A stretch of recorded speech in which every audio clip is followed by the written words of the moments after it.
এই তিশা, দেখছিস ছেলেটা কত কিউট? দেখ ঈশা, আমার বয়ফ্রেন্ড আছে আর আমি আমার বয়ফ্রেন্ডকেই ভালোবাসি। এখন কোন ছেলে কিউট, কোন ছেলে স্মার্ট সেটা দেখার আমার কোনো সময় নেই। আরে তো রাগ করছিস কেন? ছেলেটা সত্যি অনেক কিউট, একটু তাকাই দেখ না। ঈশার কথায় তিশা অনেকটা বিরক্ত নিয়েই ছেলেটার দিকে তাকালো। হ্যাঁ কিউট, তাতে আমার কি? আর শোন, তুই আমার নাহিদকে একদম টানবি না বলে দিলাম। আমার নাহিদও অনেক কিউট, শুধু আমি নাহিদকে বেশি ভাব ধরতে দেই না, তাই নাহিদকে একটু খ্যাত খ্যাত লাগে, কিন্তু ও এই ছেলের থেকে বেশি কিউট। শোন, তোর নাহিদ যদি ভাবের ভাবও নেয় তা ওই ছেলের ধারে কাছেও যেতে পারবে না। আচ্ছা, যেতে পারবে না সেটা মানলাম, কিন্তু তুই হঠাৎ এই ছেলেকে নিয়ে পড়লি কেন? সেটা জানি না কেন পড়লাম, কিন্তু এই ছেলেকে নিয়ে যত বেশি ভাবছি ততই আমার ভালো লাগছে। আমার তো মনে হচ্ছে তুই ছেলেটার প্রেমে পড়ে গেছিস। আরে এসব কিছুই না রে, দেখ না ছেলেটার গাল দুটো কত গোলুমোলু, মন চাচ্ছে একটু টেনে দেই। আর ঠোঁট দুটো দেখ, একদম উফ, স্ট্রবেরি। আরে বাহ, এত কিছু! যা না যা, একটু টেস্ট করে আয়। চুপ, কি বলছিস এসব বেয়াদবের মতো? তবে আমার মনে হচ্ছে আমার লাইফে ভালোবাসার আগমন ঘটতে চলেছে। আচ্ছা তাহলে চল যাই, ছেলেটাকে গিয়ে প্রপোজ করে আসি। ধুর, সেটা কিভাবে হয়? প্রথম দেখায় প্রপোজ? আগে ছেলেটার সম্পর্কে ভালোভাবে জানতে তো হবে। আর এত কিউট ছেলের গার্লফ্রেন্ড থাকতে পারে, তাই আজ প্রপোজ করলে যদি রিজেক্ট করে দেয় তাহলে তো আমি ছ্যাঁকা খাবো। তাই আজ প্রপোজ করব না, কিন্তু এই ছেলের নাম আর ঠিকানা আমাকে নিতেই হবে। তার মানে কি, তুই এখন ছেলেটার কাছে যাবি নাকি কথা বলার জন্য? হ্যাঁ যাব, তুই আসলে আসতে পারিস, আর যদি না আসিস তাহলে আমি একাই যাব। আরে না, আমি যাবো তো তোর সাথে। তোর কিউট বালক কি বলে দেখতে হবে না? ঈশা আর তিশা ছেলেটার কাছে চলে গেল। দূর থেকে ছেলেটা দেখতে যত না কিউট, কাছ থেকে তার থেকে অনেক বেশি কিউট। ঈশা আর তিশা ছেলেটার পাশে দাঁড়ালো। তাদের দেখে ছেলেটা একটু সরে গেল। কি রে ঈশা, কিছু বল। কি বলবো, কিভাবে শুরু করব কিছুই তো ভেবে পাচ্ছি না। আরে ছেলেটার সামনে যাবি, চুলগুলো ঠিক করবি, তারপর হাত বাড়িয়ে বলবি, হাই আমি ঈশা, তুমি দেখতে অনেক কিউট, একদম কমলা লেবুর মতো। ধুর, এটা আবার কেমন প্রশংসা হলো? তাহলে বলবি, আমি ঈশা, তোমাকে আমার মনের মধ্যে রাখতে চাই, থাকবে? আরে এটাও কেমন জানি লাগে আমার কাছে। তাহলে বলবি, এই ছেলে, তোকে আমার ভালো লেগেছে, আমার সাথে প্রেম করবি? আরে রাখ তো তোর আজেরা প্যাচাল, আমি আমার মতো করে বলবো, তুই শুধু আমার সাথে থাকবি। আরে তুই আমার প্রেমের সময় আমাকে সাহায্য করেছিলি, আমিও করব, আমি আছি তোর সাথে। ঈশা ছেলেটার সামনে দাঁড়ালো। কিছু মনে না করলে তোমার নাম জানতে পারি? ছেলেটা কোনো উত্তর দিল না। এই, শুনতে পাচ্ছ? আমি কি তোমার নাম জানতে পারি? ছেলেটা কোনো উত্তর না দিয়ে একটু সাইডে চলে গেল। আরে আমি জানি তুমি অনেক কিউট, তোমার গার্লফ্রেন্ড আছে, আমি সেটাও জানি, কিন্তু এত ভাব দেখানোর কি আছে? আমি জাস্ট শুধু তোমার নামটাই জানতে চাচ্ছি, আর কিছুই না। ছেলেটা এর পরেও আর কোনো উত্তর দিল না। কতক্ষণ পর তাদের মাঝে আরও একটি মেয়ে আসলো। এসে বলল, এই ভাইয়া, আমার হয়ে গেছে, চল আমরা বাসায় যাব। এই বলে মেয়েটা ছেলেটাকে নিয়ে গাড়িতে করে চলে গেল। ঈশা শুধু রাগে ফুঁসছে। এইভাবে তৃষার সামনে অপমানিত হতে হলো। তবে ব্যাপার না, এইরকম ছেলেরা এমনই হয়। ঈশা লক্ষ্য করলো তিশা কিছু একটা ভাবছে। কিরে তৃষা, কি ভাবছিস? ভাবছি মেয়েটাকে আমি কোথায় যেন দেখেছি। এই বল বল, কোথায় দেখেছিস? যদি আবার দেখা পাই তাহলে ওর থেকেই ওর ভাইয়ের সব খবর নিতে পারবো। হ্যাঁ মনে পড়েছে, একবার আমি নাহিদের সাথে ওর ছোট ভাইয়ের কলেজে গেছিলাম, সেখানে ওর ভাইয়ার সাথে ওকে দেখেছি। তাহলে তো হয়েই গেল, আমরা কালকেই ওই কলেজে যাচ্ছি আর সব খবর বের করছি। সেটা না হয় গেলাম, কিন্তু জানিস ঈশা, ছেলেটাকে আমার স্বাভাবিক মনে হলো না। সে যেমনই হোক, অবিবাহিত হলেই চলবে। পরের দিন ঈশা আর তিশা মিলে নাহিদের ছোট ভাইয়ের কলেজে গেল। তারপর অনেক খুঁজে কালকেই সেই মেয়েটাকে বের করলো। এই আপু, শুনছো? হ্যাঁ আপু, আমাকে বলছেন? হ্যাঁ তোমাকে বলছি। হ্যাঁ আপু বলুন। তোমার নাম কি? জি, আমার নাম রাত্রি, আর আমার বয়ফ্রেন্ড আছে, তাই যে আপনাদের পাঠিয়েছে তাকে গিয়ে বলুন আমার কথা ভুলে যেতে। এই, একদম মারবো টেনে এক চড়, এইটুকু বয়সে প্রেম? আর এত বেশি বোঝো কেন? আর শোনো, আমি কারোর জন্য তোমার কাছে আসিনি, তোমার কাছে এসেছি কিছু খোঁজ খবর নিতে। হ্যাঁ বলুন কি? কালকে ওই ফটো স্টুডিও থেকে যে একটা ছেলের সাথে গাড়ি করে চলে গেলে, ছেলেটা কি তোমার ভাই? হ্যাঁ আমার ভাইয়া, কিন্তু সেটা জেনে আপনি কি করবেন? তোমার ভাইয়ার নাম কি? আরিফুল ইসলাম রিয়ান। আচ্ছা রাত্রি একটা পার্সোনাল কথা জিজ্ঞেস করব। কি? তোমার ভাইয়া কি বিয়ে করেছে? না। রাত্রির কথা শুনে ঈশা আনন্দে আত্মহারা হয়ে গেল। আচ্ছা, আমি যদি তোমার ভাইয়ার বউ হই তবে ভাবি হিসেবে আমি কেমন হব? ঈশার কথা শুনে রাত্রির মুখ কেমন জানি ফ্যাকাশে হয়ে গেল। কি হলো রাত্রি, তুমি কিছু ভাবছো? আসলে আপু, আমার ভাইয়া কথা বলতে পারে না। রাত্রির কথা শুনে এইবার ঈশার মুখ ফ্যাকাশে হয়ে গেল, কিন্তু কিছুক্ষণ পর আবার হেসে বলল, কথা বলতে পারি না তো কি হয়েছে, আমি তোমার ভাবি হতে চাই। তোমাদের বাসার ঠিকানা দেবে আমাকে? কিন্তু তাতেও কোনো কাজ হবে না, আমার ভাইয়া বিয়ে করবে না। কেন বিয়ে করবে না কেন? আসলে আমার ভাইয়ার জীবনে কিছু ভয়াবহ অতীত আছে, সেটা কিছুতেই ভাইয়া ভুলতে পারছে না। আচ্ছা আমাকে বলবে কি এমন অতীত? আমার বলতে কোনো অসুবিধা নেই, কিন্তু ওসব জেনে তুমি কি করবে? সেসব পরে বলবো, আগে তুমি বলো। তারপর রাত্রি বলতে শুরু করলো। আসলে আমার ভাইয়াকে যেমন দেখছো তেমন না, একজন স্বাভাবিক মানুষ ছিল। আমার ভাইয়া কথা বলতো, হাসতো, কিন্তু হঠাৎ সব এলোমেলো হয়ে গেল। আসলে আমার ভাইয়া একটা মেয়েকে খুব ভালোবাসতো, তার নাম ছিল সালমা আক্তার জুলি। জুলি আপুটা আমার ভাইয়াকে অনেক ভালোবাসতো। 5 বছরের রিলেশন ছিল তাদের। এই 5 বছরে ঝগড়া করে কেউ 1 মিনিটের জন্য আলাদা হয়নি। কেউ কাউকে ছাড়া থাকতে পারতো না, সবসময় কথা বলতো, ঘুরতে যেত, আর অনেক কিছুই করতো। ছোটখাটো একটা সংসার বলতে পারো তুমি। বেশি কিছু বলবো না, আমার ভাইয়ার এই অবস্থা কি করে হলো সেটা বলছি। বরাবরের মতো ভাইয়া আর জুলি আপু ঘুরতে বের হয়েছিল। জুলি আপু জেদ করেছিল পাহাড়ি রাস্তায় ঘুরতে যাবে, ভাইয়া না করেছিল, কিন্তু আপু শোনেনি।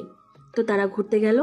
যেহেতু ভাইয়া পাহাড়ি রাস্তা সম্পর্কে তেমন অবগত ছিল না, তাদের গাড়ি অ্যাক্সিডেন্ট করে। হ্যাঁ, সেদিন আমার ভাইয়া ভাগ্যক্রমে বেঁচে গেলেও জুলি আপুর মৃত্যু ভাইয়া নিজের চোখে দেখেছিল।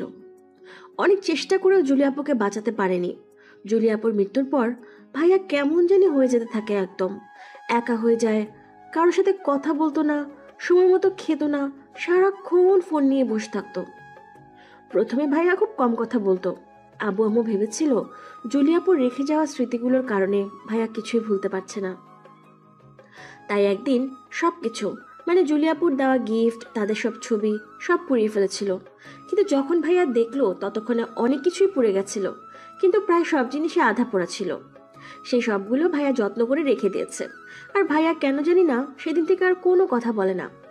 আর মজার ব্যাপার কি জানো, ভাইয়াকে বিয়ে দেওয়ার জন্য অনেক চেষ্টা করা হয়েছে, কিন্তু ভাইয়া কোনো মেয়ের দিকে ফিরেও তাকায়নি। যখনই বিয়ের কথা বলা হয় না, তখন জুলি আপুর ছবি বের করে কি কি যেন করে। আমার মনে হয় ছবির সাথে অনেক কথা বলছে। হঠাৎ করে রাত্রি ঈশার মুখের দিকে তাকিয়ে অবাক হয়ে বলল, আরে রাত্রি আপু, তুমি এইভাবে কাঁদছো কেন?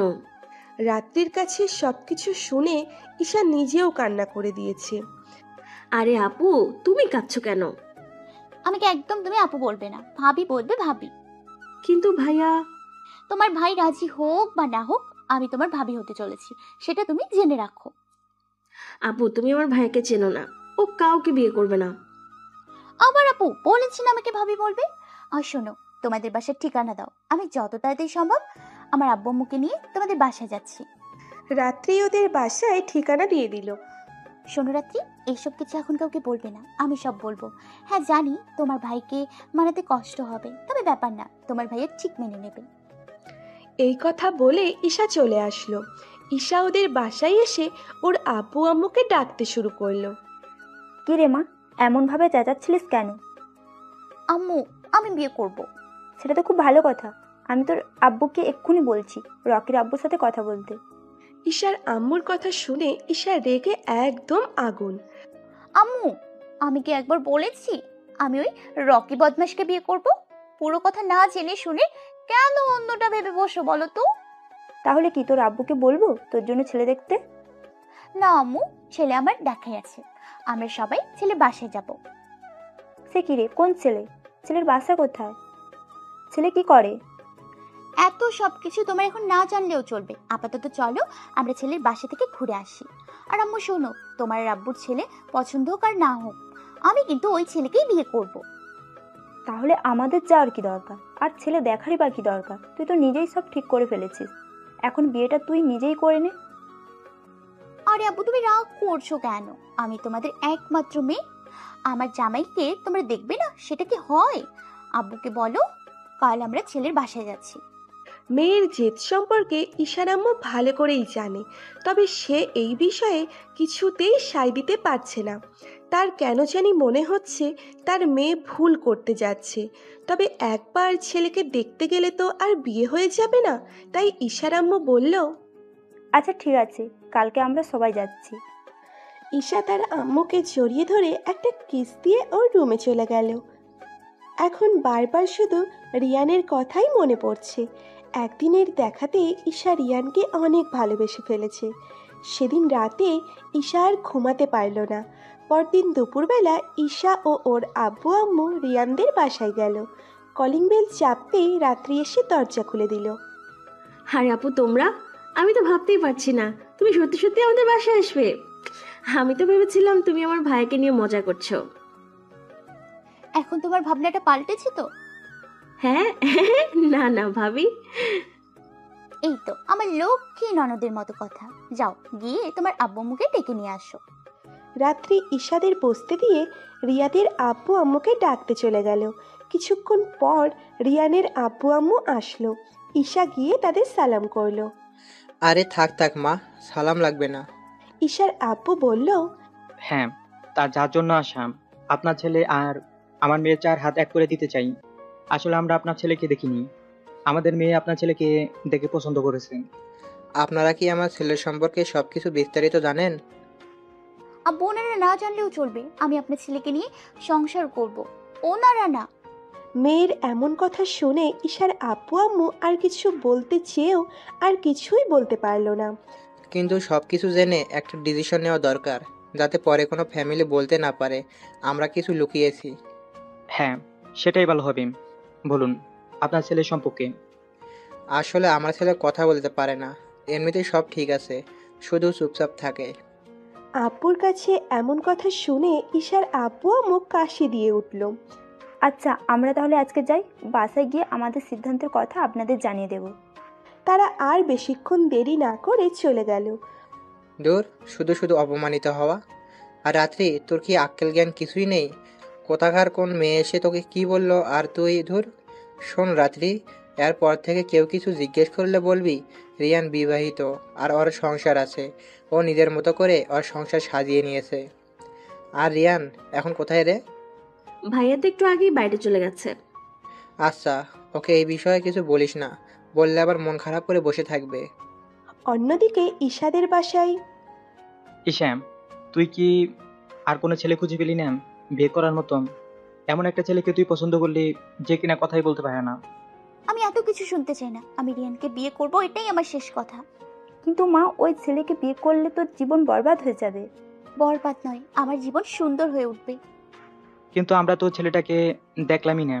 আমার কাছে ছবি আছে, আমি দেখাচ্ছি। সেদিন ঈশা যখন রিয়ানকে দেখেছিল তখন কয়েকটা ছবি তুলে রেখেছিল। এই দেখো, এই দেখো রিয়ান।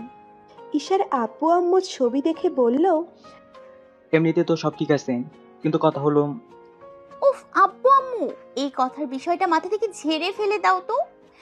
ও কথা বলতে পারে না তো পারে না, বেশ ভালো হয়েছে, আমারই তো ভালো হলো আব্বু। সেটা কিভাবে? জানোই তো সংসারে একটু একটু ঝগড়া লাগে, সেটা লাগবে না, একদম শান্তিতে সংসার করতে পারবো। তোমরা প্লিজ আর না করো না, পারলে আমাদের বিয়েটা তাড়াতাড়ি করে দিও। পরে কিন্তু এটা বলতে পারবি না যে আমরা কেন তোকে আটকাইনি, তোর জীবন আমাদের জন্য নষ্ট হয়ে গেছে। না আব্বু, এই কথা কোনো দিন তোমাদের শুনতে হবে না, সেটা আমি তোমাদের বলছি। তাহলে আমার কোনো আপত্তি নেই, ছেলে দেখতে শুনতে ভালো, ফ্যামিলিটাও ভালো। পরদিন আবার ঈশা ও ওর আব্বু আম্মু রিয়ানদের বাড়িতে আসলো। আজ রিয়ান বাসায় ছিল। যখন বিয়ে নিয়ে কথা হচ্ছে রিয়ান চুপচাপ সব শুনছে। অনেক ভেবে দেখলাম আর আমরা সিদ্ধান্ত নিলাম ওদের 4 হাত এক করেই দেওয়া যাক। হ্যাঁ, আমরাও তাই ভাবছি।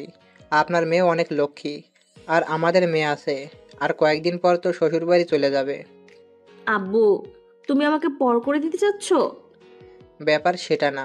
মেয়েদের আসল ঠিকানা তার শ্বশুরবাড়ি। বাবা মা যতই আগলে রাখুক, একদিন শ্বশুরবাড়ি যেতেই হয়। আমি রিয়ানের সাথে আলাদা করে একটু কথা বলতে চাই। ঈশা রিয়ানকে নিয়ে চলে গেল। রিয়ানও মনে হয় এটাই চাচ্ছিল, তাই ঈশার সাথে চলে গেল আর ছাদে গেল দুজন। আচ্ছা, আমাকে তোমার কেমন লেগেছে? রিয়ান কোনো উত্তর দিচ্ছে না। ও, তুমি তো আবার কথা বলতে পারো না। আচ্ছা আমি বলছি শোনো, জুলি তো আর বেঁচে নেই। জুলির স্মৃতি নিয়ে আর কতদিন বেঁচে থাকবে বলো? তার থেকে ভালো তুমি জুলিকে ভুলে যাও, আর জুলির জায়গাটা আমাকে দাও, তোমাকে অনেক সুখে রাখবো। রিয়ান ঈশার দুই গালে দুটো চড় বসিয়ে দিল। কিছু বলতে চাচ্ছে রিয়ান, কিন্তু বলতে পারছে না। তবে চোখ মুখ দেখে মনে হচ্ছে অনেক রেগে আছে। ঈশা ভয় পেয়ে কি করবে সেটা বুঝতে পারছে না। কিন্তু কি হলো, ঈশার মাথায় একটা দুষ্টু বুদ্ধি ভর করলো। রিয়ানের গালে একটা কিস করে দৌড়ে পালিয়ে গেল। রিয়ানের কেমন জানি একটা অনুভূতি হলো, যেমনটা জুলির ছোঁয়ায় হতো ঠিক তেমনটাই। ঈশা নিচে চলে আসছে। কিছুক্ষণ পর রিয়ান আসলো। ওর আব্বু ওকে জিজ্ঞাসা করলো। রিয়ান, তুই বিয়ে করবি? রিয়ান হ্যাঁ না কিছুই বলছে না। রিয়ানের নীরবতাকে সবাই হ্যাঁ হিসাবে ধরে নিল। রিয়ান একটা ঘোরের মধ্যে আছে। ঈশার ছোঁয়ায় জুলিকে অনুভব করতে পারছিল তখন। আজ অনেক দিন পর ঈশার ছোঁয়ায় জুলিকে অনুভব করতে পারল, যার ফলে রিয়ান একটা ঘোরের মধ্যে চলে গেছে। রিয়ান কিছু বলছে না, চুপ করে দাঁড়িয়ে আছে। তাহলে পাকা রিয়ানের কথা নীরবতাকে সেরে ফেলাই সবাই ভালো। হ্যাঁ বলে ধরে কিন্তু নিয়েছে। আমার একমাত্র মেয়ের বিয়ে, একটি ঈশা অনুষ্ঠান না রিয়ানের করলে দিকে কেমন দেখাবে? তাকানোর সাহস পাচ্ছে না, আমারও কোনো কারণ আপত্তি নেই। ঈশা রিয়ানের রাগী আমার মেয়ে চেহারা যেখানে দেখেছে রাজি, আর অনেক সেখানে ভয় আপত্তি করে পেয়েছে। লাভ নেই। ঈশা চুপ তাহলে সব করে বসে আছে। উকিল এসেছে। আমারও কোনো ঈশা আপত্তি সাইন নেই। করে দিল, আমার মেয়ে কিন্তু যেখানে রাজি, রিয়ান কলম সেখানে হাতে আপত্তি করে করে লাভ বসে নেই। আছে। তাহলে সব ব্যবস্থা রিয়ান করা যাক। তবুও চুপ করে বসে আছে। ঈশা এতক্ষণ চুপ করে সব দেখছিল, কিন্তু এইভাবে আর কতক্ষণ চুপ করে থাকা যায়? তাই ঈশা উঠে গিয়ে রিয়ানের হাত চেপে ধরল। রিয়ান আবার ঘোরের মধ্যে চলে গেছে। ঈশা কয়েকবার বলতেই রিয়ান সাইন করে দিল। রিয়ান ঈশার কথাই সাইন করে দিল, এটা দেখে আব্বু আম্মু একটু অবাক হলো। রাতে ঈশা গিয়ে ঘরে বসে আছে। রিয়ান কোথায় আছে সেটা কেউ জানে না। হয়তো বাসার কোনো এক কোণে দাঁড়িয়ে কান্না করছে। অনেক রাত হয়ে গেছে, কিন্তু এখনও রিয়ান ঘরে আসছে না। রাত আনুমানিক প্রায় 1টার সময় রিয়ান রুমে আসলো। ঈশা বসেই আছে। রিয়ান রুমে আসতেই ঈশা রিয়ানের কাছে চলে গেল। ঈশা লক্ষ্য করল রিয়ানের চোখ দুটো ফুলে আছে আর লাল হয়ে আছে। ঈশার বুঝতে বাকি রইল না রিয়ান এতক্ষণ কান্না করেছে। রিয়ান মাথা নেড়ে উত্তর দিল হ্যাঁ। রিয়ান এইবারও আর কিচ্ছু বলছে না, চুপ করে দাঁড়িয়ে আছে। রিয়ান এইবার একটা খাতা আর কলম নিল। তারপর কিছু একটা খাতায় লিখে সেটা ঈশাকে দিল। ঈশা সেটা পড়তে লাগলো। রিয়ান আবার লেখা শুরু করলো, আর লেখা শেষ হলে খাতাটা ঈশার হাতে দিল। রিয়ান আবার কিছু লিখে খাতাটা ঈশাকে দিল। এটা পড়েই ঈশা রেগে রিয়ানকে একটা চড় বসিয়ে দিয়ে বলল। রিয়ান আবারও কিছু একটা লিখে দিল। রিয়ান আবারও কিছু একটা লিখে দিল। ঈশা এক প্রকার রাগ করেই সেখান থেকে রুমের বাইরে চলে আসলো। ছাদে চলে গেল আর ভাবতে লাগলো কিভাবে জুলিকে রিয়ানের মন থেকে দূর করা যায়। কিন্তু সেটার জন্য কি করবে ঈশা, কিছুতেই তা বুঝতে পারছিল না। এমন সময় ছাদে অন্য কারো উপস্থিতি টের পেল। কেউ একজন ফিসফিস করে কথা বলছে। ঈশা কথার শব্দ শুনে এগুতে লাগলো। গিয়ে দেখে ছাদের এক কিনারায় দাঁড়িয়ে আছে রাত্রি। ঈশা পেছন থেকে রাত্রির কাঁধে হাত রাখলো। রাত্রি রীতিমতো ভয় পেয়ে গেল। আজ অনেক দিন পর ঈশার ছোঁয়ায় জুলিকে অনুভব করতে পারল, যার ফলে রিয়ান একটা ঘোরের মধ্যে চলে গেছে। কি রে, তোর কি হলো? কিছু বলছিস না কেন? রিয়ান কিছু বলছে না, চুপ করে দাঁড়িয়ে আছে। রিয়ানের নীরবতাকে সবাই হ্যাঁ বলে ধরে নিয়েছে। ঈশা রিয়ানের দিকে তাকানোর সাহস পাচ্ছে না, কারণ ঈশা রিয়ানের রাগী চেহারা দেখেছে আর অনেক ভয় পেয়েছে। ঈশা চুপ করে বসে আছে। হ্যাঁ, তাহলে পাকা কথা সেরে ফেলাই ভালো। দেরি করতে চাই না, কারণ ছেলের মন পরিবর্তন হয়ে গেলে নতুন করে সমস্যার মধ্যে পড়তে হবে। তাই আমি চাচ্ছি আজকালের মধ্যে বিয়ে দিয়ে দিতে। কিন্তু আমার একমাত্র মেয়ের বিয়ে, একটি অনুষ্ঠান না করলে কেমন দেখাবি? হ্যাঁ, সেটা আমিও বুঝি, কিন্তু কিছু করার নেই। আমি অতি তাড়াতাড়ি বিয়ে দিতে যাচ্ছি। আব্বু তুমি এত কথা বলছো কেন? আমিও চাই তাড়াতাড়ি বিয়ে করে রিয়ানকে সুস্থ জীবন দিতে। আমি জানি ও একাকিত্বতে ভুগছে। ওর দরকার এমন একজনকে যে ওকে সবসময় সময় দেবে, সবসময় বুঝবে। আর আমি চাই ওর সাথে থাকতে। যদি পারো আজকে বিয়ে দিয়ে দাও। না মা, সেটা হয় না। একেবারে যে অনুষ্ঠান করব না সেটা না, এই একদিনে যতটুকু পারি ততটুকু করব। আব্বু কোনো কিছুরই দরকার নেই, আজকেই বিয়ে দিয়ে দিন। আমি কথা দিচ্ছি খুব তাড়াতাড়ি রিয়ানকে আমি সুস্থ করে তুলবো। তখন না হয় বড় করে সব আয়োজন করে বিয়ে দেবেন। এখন এসব দরকার নেই। এতে আপনার কোনো আপত্তি নেই? আমি চাই আমার ছেলে যেন সুস্থ জীবনযাপন করতে পারে। এখন যদি তোমার আব্বু আম্মু এটা চায়, তাহলে আজকে বিয়ের সব কাজ সেরে ফেলবো। আমারও কোনো আপত্তি নেই। আমার মেয়ে যেখানে রাজি, সেখানে আপত্তি করে লাভ নেই। তাহলে সব ব্যবস্থা করা যাক। উকিল এসেছে। ঈশা সাইন করে দিল, কিন্তু রিয়ান কলম হাতে করে বসে আছে। কি হলো রিয়ান, সাইন করো। রিয়ান তবুও চুপ করে বসে আছে। ঈশা এতক্ষণ চুপ করে সব দেখছিল, কিন্তু এইভাবে আর কতক্ষণ চুপ করে থাকা যায়। তাই ঈশা উঠে গিয়ে রিয়ানের হাত চেপে ধরল। রিয়ান আবার ঘোরের মধ্যে চলে গেছে। কি হলো? এমনভাবে চুপ করে বসে আছো কেন? সাইন করে দাও। ঈশা কয়েকবার বলতেই রিয়ান সাইন করে দিল। রিয়ান ঈশার কথাই সাইন করে দিল, এটা দেখে আব্বু আম্মু একটু অবাক হলো। রাতে ঈশা গিয়ে ঘরে বসে আছে। রিয়ান কোথায় আছে সেটা কেউ জানে না। হয়তো বাসার কোনো এক কোণে দাঁড়িয়ে কান্না করছে। অনেক রাত হয়ে গেছে, কিন্তু এখনও রিয়ান ঘরে আসছে না। রাত আনুমানিক প্রায় 1টার সময় রিয়ান রুমে আসলো। ঈশা বসেই আছে। রিয়ান রুমে আসতেই ঈশা রিয়ানের কাছে চলে গেল। ঈশা লক্ষ্য করলো রিয়ানের চোখ দুটো ফুলে আছে আর লাল হয়ে আছে। ঈশার বুঝতে বাকি রইল না রিয়ান এতক্ষণ কান্না করেছে। এই, তুমি এতক্ষণ কান্না করেছো? রিয়ান মাথা নেড়ে উত্তর দিল, হ্যাঁ। কেন কান্না কেন করেছো? রিয়ান এইবারও আর কিচ্ছু বলছে না, চুপ করে দাঁড়িয়ে আছে। কি হলো? আমি কিছু জিজ্ঞেস করছি তো নাকি? বলো, কান্না কেন করেছো? রিয়ান এইবার একটা খাতা আর কলম নিল। তারপর কিছু একটা খাতায় লিখে সেটা ঈশাকে দিল। ঈশা সেটা পড়তে লাগলো। আমি জুলিকে খুব ভালোবাসি। আমি জুলিকে কথা দিয়েছিলাম জুলি ছাড়া আর কাউকে কোনো দিন বিয়ে করব না। কিন্তু আজ আমি আমার কথা রাখতে পারলাম না। আমি আমার জুলিকে ঠকিয়েছি। দেখো রিয়ান যে চলে গেছে, তার কাছে দেয়া কথা এখনো কেন মনে রেখেছো বলো তুমি? রিয়ান আবার লেখা শুরু করলো, আর লেখা শেষ হলে খাতাটা ঈশার হাতে দিল। কে বলেছে আমার জুলি আমাকে ছেড়ে চলে গেছে? জুলি সবসময় আমার সাথে থাকে। রিয়ান, তুমি আর কতদিন কল্পনা রাজ্যে বসবাস করবে বলো তো? হ্যাঁ, আমি মানছি তুমি জুলিকে ভালোবাসো, কিন্তু জুলি কি এই পৃথিবীতে আছে? সে তো নেই, তোমাকে একা করে চলে গেছে। আচ্ছা, আমাকে বলতে পারবে, আল্লাহ না করুক যদি জুলির জায়গায় তোমার কিছু হয়ে যেত, জুলি কি তোমার জন্য অপেক্ষা করতো? সে কি তোমার মতো একা জীবনযাপন করতো? হ্যাঁ, সে চাইতো তোমার স্মৃতি নিয়ে বেঁচে থাকতে, কিন্তু কতদিন? পরিবারের চাপে পড়ে একসময় ইচ্ছে না থাকা সত্ত্বেও হয়তো অন্য কাউকে বিয়ে করে নিত। রিয়ান আবার কিছু লিখে খাতাটা ঈশাকে দিল। তাহলে তো আমাকে মনে দেখতে হয় যে জুলি সত্যি অন্য কাউকে বিয়ে করে কিনা। এটা পড়েই ঈশা রেগে রিয়ানকে একটা চড় বসিয়ে দিয়ে বলল, নেক্সট টাইম যেন এই কথা আর না শুনি। রিয়ান আবারও কিছু একটা লিখে দিল। এই জানেন, আমার জুলিও ঠিক এমনভাবে আমাকে মারতো। আচ্ছা, আমার কেন এমন মনে হচ্ছে যে আপনি আমার জুলি? কারণ জুলি তোমাকে ভালোবাসতো, আর আমিও তোমাকে ভালোবাসি। রিয়ান আবারও কিছু একটা লিখে দিল। কিন্তু আমি শুধু আমার জুলিকেই ভালোবাসি।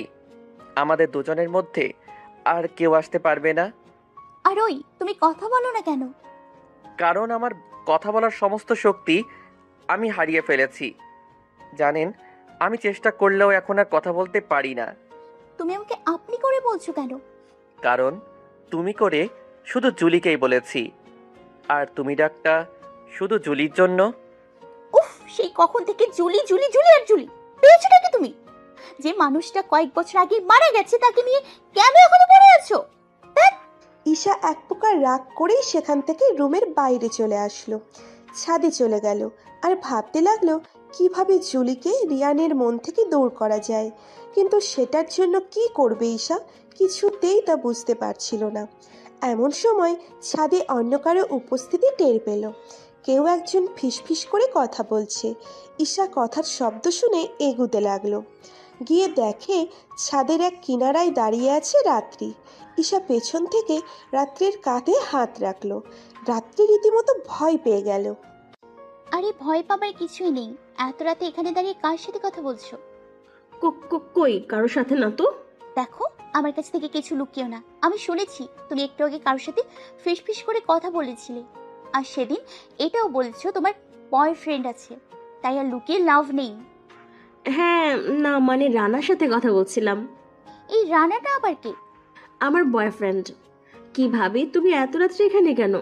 জানতাম ভাইয়া তোমাকে মেনে নেবে না, কিন্তু ঘর থেকে বের করে দিবে এটা আমার জানা ছিল না।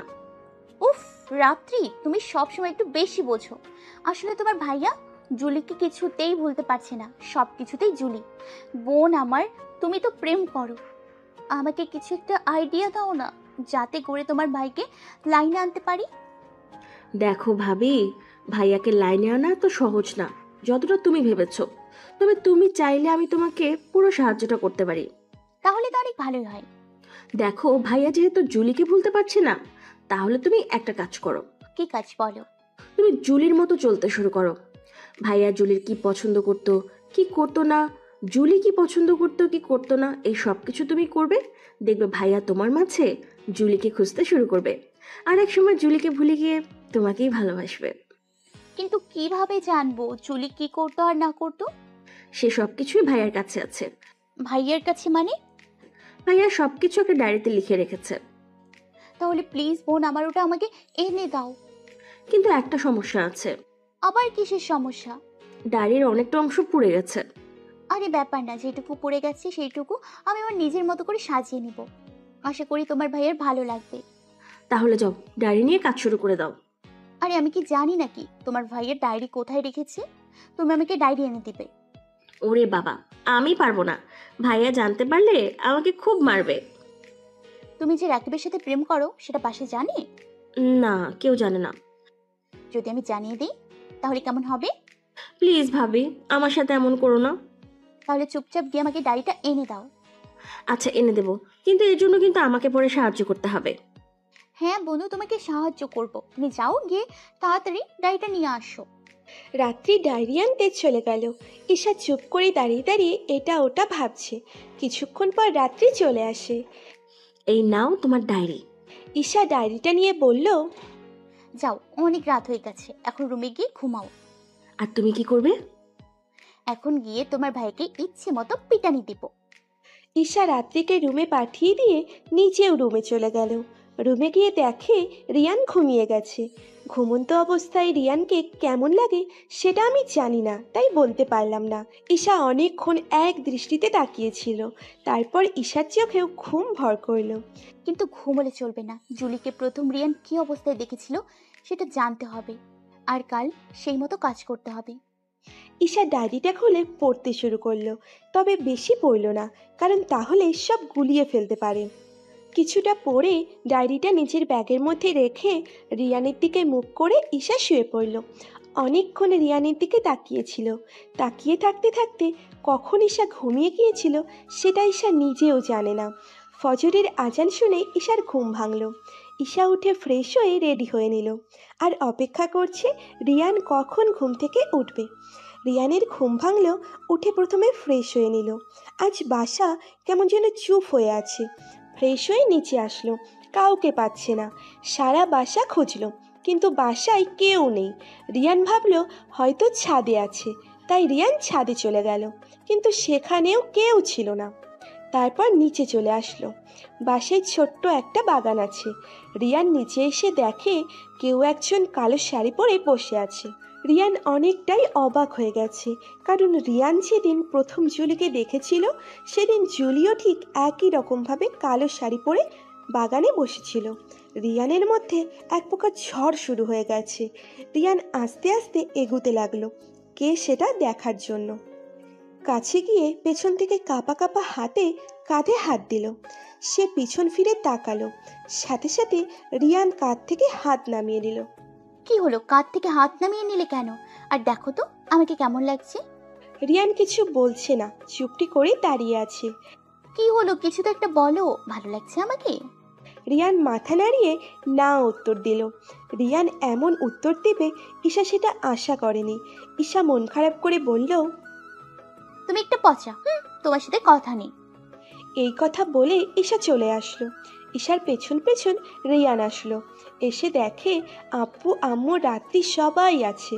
ঈশা আম্মুর পাশে বসে কান্না করছে, একদম বাচ্চাদের মতো। জানো আম্মু, তোমার ছেলে বলেছে আমাকে নাকি ভালো লাগছে না। কে বলেছে ভালো লাগছে না তোকে? অনেক ভালো লাগছে, একদম লক্ষ্মী একটা বউ।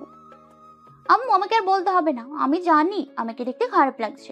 ভালো লাগলে তো তোমার ছেলেই বলতো, হনুমান একটা। আর কাঁদিস না, চল খাবার বানাবো, চল। আজকে আমি সবার জন্য রান্না করব, তোমরা যাও গল্প করো, আমি রান্নাঘরে যাচ্ছি। না, সবে তো বউ হয়ে এসেছিস, এখনো তেমন কিছুই জানিস না, তাই আমি থাকবো তোর সাথে, সব শিখিয়ে দিয়ে আবার ছুটি। আম্মু আর ঈশা মিলে খাবার রান্না করতে চলে গেল।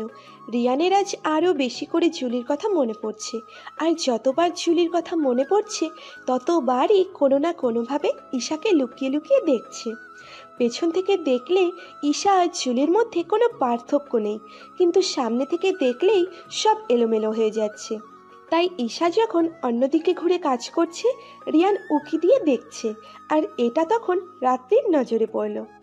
কিরে ভাইয়া, ভাবির প্রেমে পড়ে গেলি নাকি? বউ তো তোর, চুরি করে দেখার কিছু নেই, যা সামনে থেকে গিয়ে দেখে আয়। রাত্রির কথাই অনেকটা লজ্জায় পড়ে গেল রিয়ান। রাত্রিকে একটা চট দেখিয়ে সেখান থেকে চলে আসলো। এসে জুলির ছবি দেখছে আর নীরবে কান্না করে যাচ্ছে। এইভাবে কতক্ষণ গেল, তারপর আবার নিচে চলে এলো। এসে খাবার টেবিলে বসে পড়লো। তার কিছুক্ষণ পর সবাই খাবার টেবিলে চলে আসলো। সবাই খেতে বসেছে। খাবারের মধ্যে হঠাৎ ঈশা চিৎকার করে বলল, ঝাল ঝাল ঝাল, পানি পানি। রিয়ান নিজের অজান্তেই গ্লাসে পানি ভরে ঈশাকে খাইয়ে দিল। জুলিও একদম ঝাল সহ্য করতে পারত না। একদিন ফুচকা খেতে গিয়ে এই রকম এক কাণ্ড হয়েছিল। ঝাল একটু বেশি হয়ে গেছিল। জুলি সেটা খাবার পর চিৎকার করতে শুরু করে, আর রিয়ান তখন ঠিক এইভাবেই পানি খাইয়ে দিয়েছিল। অনেক দিন পর ঠিক একই রকম ঘটনায় রিয়ান কিছুই বুঝে উঠতে পারছিল না। যখন এটা বুঝতে পারল সে জুলিকে নয় ঈশাকে পানি খাইয়ে দিয়েছে, তখন না খেয়েই উঠে চলে গেল। ছেলের এমন কাণ্ড দেখে ওর আব্বু আম্মু আবারও অবাক হয়, আর কিছুটা খুশিও হয়েছে। তুই পারবি মা, তুই পারবি আমার ছেলেকে ঠিক করতে, তুই পারবি। তোমরা দোয়া করো আমি যেন আমার স্বামীকে সুস্থ জীবন দিতে পারি। কয়েকদিন পর রিয়ান ফোন টিপছিল, এমন সময় ঈশা ডাক দিয়ে বলল, এই শোনো না একটু। রিয়ান ফোন ছেড়ে ঈশার দিকে তাকালো। চলো না আজ কোথাও থেকে ঘুরে আসি, প্লিজ প্লিজ প্লিজ। রিয়ান মাথা নেড়ে উত্তর দিলেও সে যাবে না। কেন যাবে না? প্লিজ আমার সাথে চলো, সেই লেকের ধারে যাব, দুজন একসাথে হাঁটবো, সন্ধ্যায় ফুচকা খাবো, আসার সময় রিক্সায় আইসক্রিম খেতে খেতে চলে আসবো, চলো চলো। ঈশা যা যা বলল এই সব কিছু জুলি বলতো। কি হলো বলো, যাবে বলো। রিয়ান এইবার আর না করতে পারল না, মাথা নেড়ে উত্তর দিল সে যাবে। এই তো আমার লক্ষ্মী বর। হাম্মি দিয়েই ঈশা উধাও। বিকেলবেলা ঈশা একটা নীল শাড়ি পরেছে আর রিয়ানের জন্য নীল পাঞ্জাবি। নীল রং রিয়ানের পছন্দ, আর ওরা আগে যখন কোথাও ঘুরতে বের হতো বেশিরভাগ সময় নীল রঙের জামা পরেই বের হতো। ঈশাকে নীল রঙের শাড়িতে অনেক সুন্দর লাগছিল। রিয়ান একবার তাকিয়ে আর চোখ ফেরাতে পারছিল না, ঠিক যেন জুলির প্রতিচ্ছবি, শুধু ফেস কাটিংয়ে কোনো মিল নেই, তাছাড়া পুরো জুলি। এই আর কতক্ষণ আমার হাঁ করে তাকিয়ে থাকবে, আমাদের বের হতে হবে তো। ঈশার এই কথা শুনে রিয়ান বাস্তবে ফিরে আসে। ঈশা রিয়ানকে পাঞ্জাবিটা দিয়ে বলল, তাড়াতাড়ি পরে নাও, দেরি হয়ে যাচ্ছে তো। রিয়ান অল্প একটু সময়ের মধ্যেই রেডি হয়ে নিল, তারপর বাসা থেকে বের হলো। ঈশা যখন রিক্সা ডাকছিল তখন রিয়ান ইশারায় বুঝিয়ে দিচ্ছিল গাড়ি থাকতে রিক্সাতে কেন যাবে। কারণ রিক্সাতে ঘুরতে বেশি ভালো লাগে তাই। এই দেখো রিক্সাতে আমরা পাশাপাশি বসতে পেরেছি, কিন্তু গাড়িতে সেটা সম্ভবত বলো। তুমি গাড়ি চালাতে আর আমাকে দূরে বসে থাকতে হতো, যেটা আমার একদমই ভালো লাগে না। তাই আমি রিক্সাতেই যাব। দুজন মিলে রিকশাতে উঠল। ঈশা যখন রিয়ানের হাতটা শক্ত করে ধরল, তখন রিয়ানের কাছে মনে হলো জুলিই ওর পাশে বসে আছে। সেই চিরচেনা একটা ঘটনা। দুজন রিকশাতে যাচ্ছে, জুলি রিয়ানের হাত ধরে বসে আছে, আর দুজন নানান রকম গল্প করছে।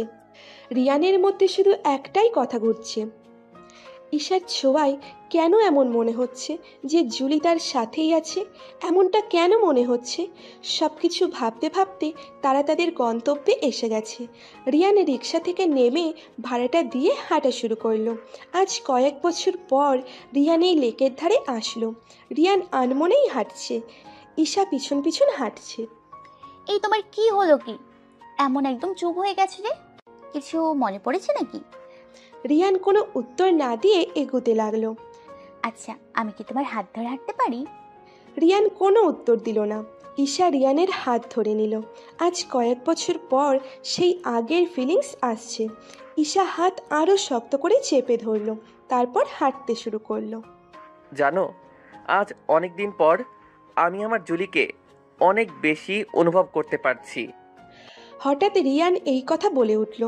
রিয়ান কথা বলছে সেটা ভেবেই ঈশা খুশিতে আত্মহারা হয়ে গেছে। রিয়ান, তুমি কথা বলতে পারো? আমি কথা বলতে পারতাম না কবে? আমি তো সারাক্ষণ আমার জুলির সাথে কথা বলতাম। এখন মনে হচ্ছে তুমি জুলি, এখন মনে হচ্ছে তুমি জুলি, তাই কথা একটা বেরিয়েই গেল। তুমি জানো আজ আমি কত খুশি? এত খুশি হবার কারণ কি? এই যে তুমি কথা বলতে পারছো। জানো, আমি আর জুলি এখানে প্রায়ই আসতাম। ও আমাকে ছেড়ে চলে যাবার পর এখানে আর আসা হয়নি। আজ ওর কথা খুব মনে পড়ছে। কতই না পাগলি টাইপের ছিল, আমাকে কত ভালোবাসতো, সব সময় পাগলামি করত। ওর পাগলামিতে তুমি খুব বিরক্ত হতে, তাই না? কোনোদিন বিরক্ত হইনি, বরং ও পাগলামি ছেড়ে দিলে আমার খারাপ লাগতো। আল্লাহ ওকে তো নিয়ে নিল, কিন্তু আমাকে। রিয়ানকে পুরো কথা শেষ করতে না দিয়ে ঈশা বলে উঠল, চুপ, একদম চুপ, ওই কথা বলবে না। কি করব, আমার ভালো লাগে না। সবার সাথে কথা বলা বন্ধ করে দিয়েছি। কেন জানো? যাতে করে কারো কোনো কথার উত্তর দিতে না হয়। তাহলে আজ কথা বলছো যে? কি করব, আজ জুলিকে আরো বেশি করে মনে পড়ছিল। কিছুতেই আর চুপ থাকতে পারছিলাম না। মনে হলো কথা বললে হালকা লাগবে। আচ্ছা, আমরা কি এখানে দাঁড়িয়ে থাকবো নাকি কোথাও বসবো? হ্যাঁ চলো, বসে কথা বলি। চলো। রিয়ান আর ঈশা একটা বেঞ্চে বসলো। জানো, আমরা যখন এখানে ঘুরতে আসতাম এই বেঞ্চেই বেশি বসা হতো। আমাদের আসা যাওয়া ছিল একটু বেশি, সবাই আমাদের চিনত। এমন অনেক দিন হয়েছে অন্য কাপলগুলো এই বেঞ্চে বসলে আমাদের দেখে এই জায়গা ছেড়ে দিয়েছে। রিয়ান যখন কথা বলছিল তখন রিয়ান লক্ষ্য করলো ঈশা পায়ের আঙুল দিয়ে চেপে ঘাস ছিঁড়ছিল, যেটা জুলি সব সময় করত। আরে কতবার বলেছি পায়ের আঙুল দিয়ে ঘাস ছিঁড়বে না, পোকামাকড় থাকতে পারে। মানে তুমি আমাকে আবার কবে বললে? আমি তো আজই তোমার সাথে ঘুরতে আসলাম। সরি, আসলে জুলিও ঠিক এমনভাবে আঙুল দিয়ে চেপে ঘাস ছিঁড়ত, তাই মনে পড়ে গেল। আর কিছুক্ষণের জন্য আমার এটা মনে হলো জুলি ঘাস ছিঁড়ছিল। রিয়ান, তুমি একটা সত্যি কথা বলবে? হ্যাঁ বলবো। তোমরা তো একা ঘুরতে বের হয়েছিলে, তাই না? হ্যাঁ, আমি আর জুলি ঘুরতে বের হয়েছিলাম। কোথাও এমন না তো সে তুমি জুলিকে খুন করেছো? কি খুন? আরে আমি তো আমার জুলিকে কোনোদিন একটা থাপ্পড় পর্যন্ত দেইনি। যতই দোষ করুক অনেক বকা দিতাম, কিন্তু কোনোদিন আঘাত করিনি। আর তাকে আমি খুন করব? তাহলে বলো না সেদিন কি ঘটেছিল? সেদিন আমাদের শহরের বাইরে ঘুরতে যাবার কথা ছিল। যখন শহরের বাইরে ঘুরতে গেলাম, জুলি বলল ওর নাকি পাহাড়ি রাস্তায় ভ্রমণ করার খুব শখ। আমি বলেছিলাম অন্য একদিন ওকে নিয়ে ঘুরতে যাব, কিন্তু জুলি কিছুতেই সেটা মানছিল না, তাই ওকে নিয়ে চলে গেলাম।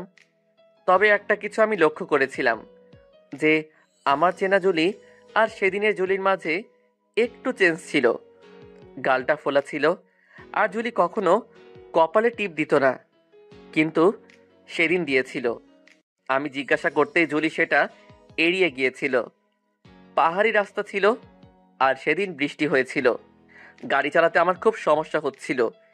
একটু গিয়েই আমি ফিরে আসতে চেয়েছিলাম, কিন্তু জুলি বলল আরও যাবে। গাড়ি চালাতে চালাতে যখন রাস্তায় বাঁক আসে, যখন মোড় ঘুরতে যাই, সামনে থেকে আরও একটা গাড়ি চলে আসে আর আমি সেটাকে সাইড দিতে গিয়ে নিচে পড়ে যাই। আর এইটুকু বলেই রিয়ান কান্না করে দিল। ঈশা রিয়ানের চোখের পানি মুছে দিয়ে বলল, ধুর পাগল, ছেলেরা যে এভাবে কান্না করতে পারে তোমাকে না দেখলে জানতামই না। ছেলেরা এইভাবে কান্না করে? একদম কান্না করবে না, বলে দিলাম। কিন্তু আমার জন্যই তো সবকিছু হয়েছে, আমি দোষী। না, এখানে তোমার কোনো দোষ নেই। আল্লাহ চেয়েছে তাই ওকে তোমার কাছ থেকে নিয়ে নিয়েছে। রিয়ান আবারও চুপ হয়ে গেল। চলো, ওখানে বসে থাকতে আর ভালো লাগছে না, চলো ফুচকা খাবো। রিয়ান ঈশাকে নিয়ে ফুচকার দোকানে চলে গেল। মাম্মা 2 প্লেট ফুচকা দাও, একটা বেশি টক দেবে আর একটা একদম টক দেবে না। এই, তুমি জানলে কিভাবে আমি টক খাই না? এটা তো শুধু জুলি জানতো। আমিও জানি, যাকে ভালোবাসি তার সম্পর্কে না জানলে কিভাবে হবে বলো। এর মধ্যে ফুচকা চলে এসেছে। কি হলো মামা, ওর দিকে এমন করে কি দেখছো? না, সেদিনের পর থেকে আর দেখতে পাইনি। দুজন আসতাম, কত মজা করতাম, খেয়ে দিয়ে চলে যেতাম। কিন্তু হঠাৎ কি যে হলো, দুজনের কেউ আর আসতো না। আজ অনেকদিন পর একজন আসছে, কিন্তু অন্যজন আসেনি। আরে মামা, দুজনেই আসছে, আমি আরো একসাথে এসছি, দেখো না। এখন তুমি যাও তো, আমাদের একটু খেতে দাও। রিয়ান প্লেট হাতে নিয়ে বসে আছে। কি হলো, খাচ্ছ না কেন? না, এমনি। এই, তোমার জিভায় কি যেন দেখলাম, একটু হা করো তো। রিয়ান হাঁ করার সাথে সাথেই ঈশা রিয়ানকে একটা ফুচকা খাইয়ে দিল। হ্যাঁ, এটা শুধু জুলি করত না, এটা ডায়েরিতে রাখা হয়েছিল, না অন্য কাউকে বলা হয়েছিল। এই, তুমি কে, সত্যি করে বলবে? আমি কে মানে? তোমার স্ত্রী। তোমার আসল পরিচয় কি? আমি ঈশা। তুমি কি করে জানলে? জুলি যতক্ষণ পর্যন্ত আমাকে খাইয়ে না দিত আমি খেতাম না। ধুর, সেটা আমি কি করে জানবো? আমার ইচ্ছে হলো তোমাকে খাইয়ে দিতে, তাই দিলাম। ও, তারপর রিয়ান আর ঈশা খেয়ে বিল দিয়ে সেখান থেকে চলে আসলো। একটা কথা বলি? বলো। জানো, আজ আমার এক মুহূর্তের জন্য মনে হয়েছিল তুমি আমার সেই জুলি। ধুর, আমি জুলি হতে যাব কেন? আমি তোমার ঈশা। সরি, জুলি ছাড়া অন্য কাউকে আমি মেনে নিতে পারবো না। মানতে তোমাকে হবেই, আজ না হয় কাল। রিয়ান আর কিছু বলল না, কথাই কথা বাড়বে তাই। এখন আমরা হেঁটে হেঁটে বাসায় যাব। মানে হেঁটে যেতে গেলে তো রাত হয়ে যাবে। হলে হোক, তাতে কোনো সমস্যা নেই। রাতে ভালোবাসার মানুষকে নিয়ে হাঁটার মজাই আলাদা। কেন, এর আগে কোনোদিন কাউকে নিয়ে হেঁটেছো বুঝি? না, তা নয়, তবে অনুভব করতে পারি ভালোবাসার মানুষের পাশে থাকলে অন্য কোনো সুখ প্রয়োজন হয় না। তাই আজ তোমাকে আমার সাথে হাঁটতেই হবে। রিয়ান ভাবলো এতদিন পর যখন ঘুরতে বের হয়েছে, একটু না হয় হাঁটা যাক। হেঁটে হেঁটে বাসার দিকে রওনা দিয়েছে। আচ্ছা, তুমি আব্বু আম্মুর সাথে কথা বলো না কেন? কি করব বলো, তারা আমার আপন হয়েও পরের মতো কাজ করেছে, তাই তাদের সাথে কথা বলার সমস্ত ইচ্ছা আমার হারিয়ে গেছে। কি এমন করেছে যে তাদের সাথে কথা বলা যাবে না? জুলির সমস্ত কিছু তারা পুড়িয়ে দিতে চাইছিল।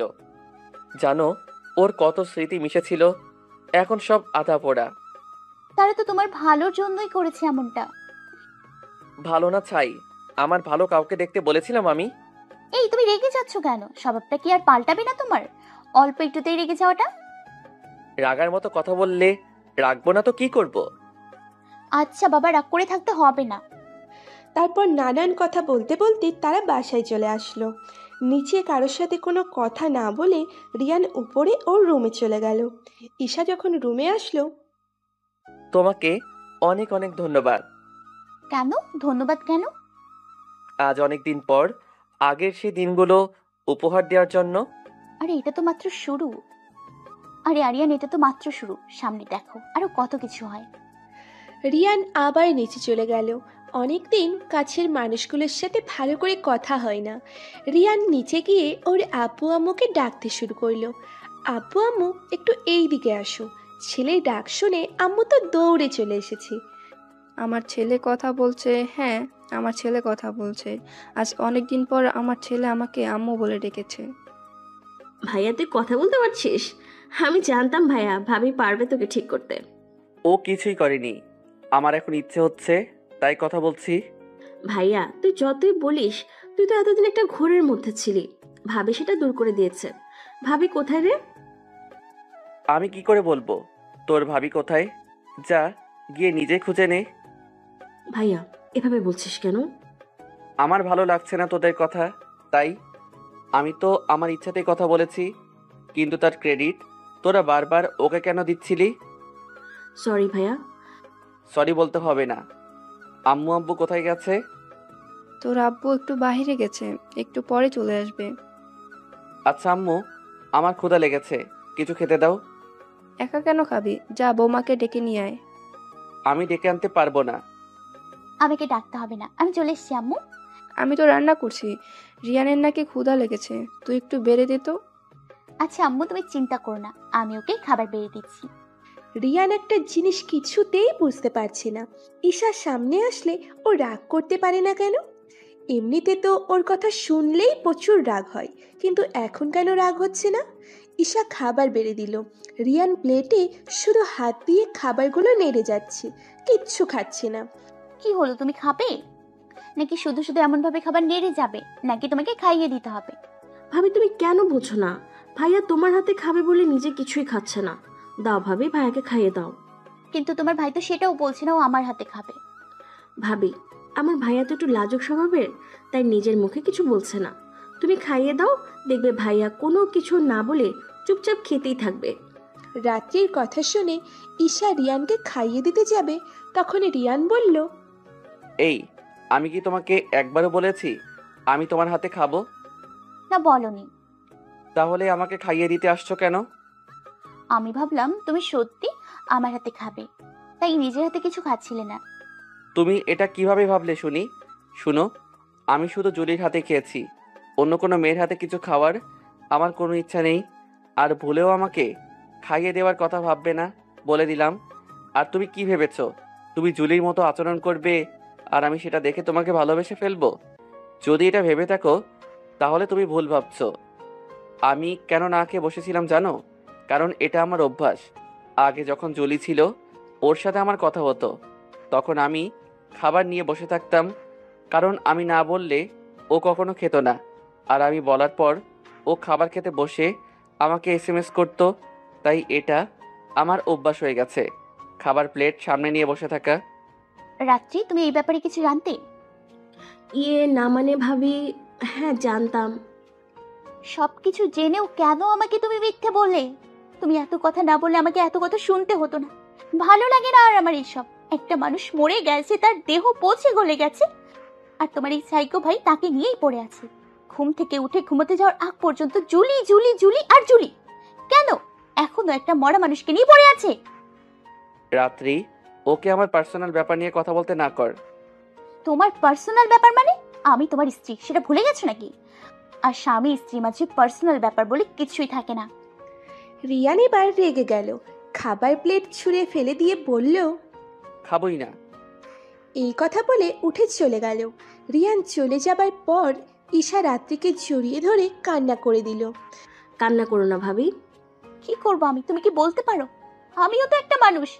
বিয়ের এতদিন হয়ে গেল, আজ পর্যন্ত আমার সাথে ভালোভাবে কথা বলেনি, একটু সময় একসাথেও কাটায়নি। সব সময় দূরত্ব বজায় রাখে। কেন কেন রাখে? মরা একটা মানুষের জন্য কেন রাখে? আর জুলির মাঝে তোমার ভাই কি এমন দেখেছিল যা আমার মধ্যে দেখতে পায় না? আমি কি দেখতে খারাপ, নাকি তোমার ভাইয়ের সাথে আমার যায় না, কোনটা?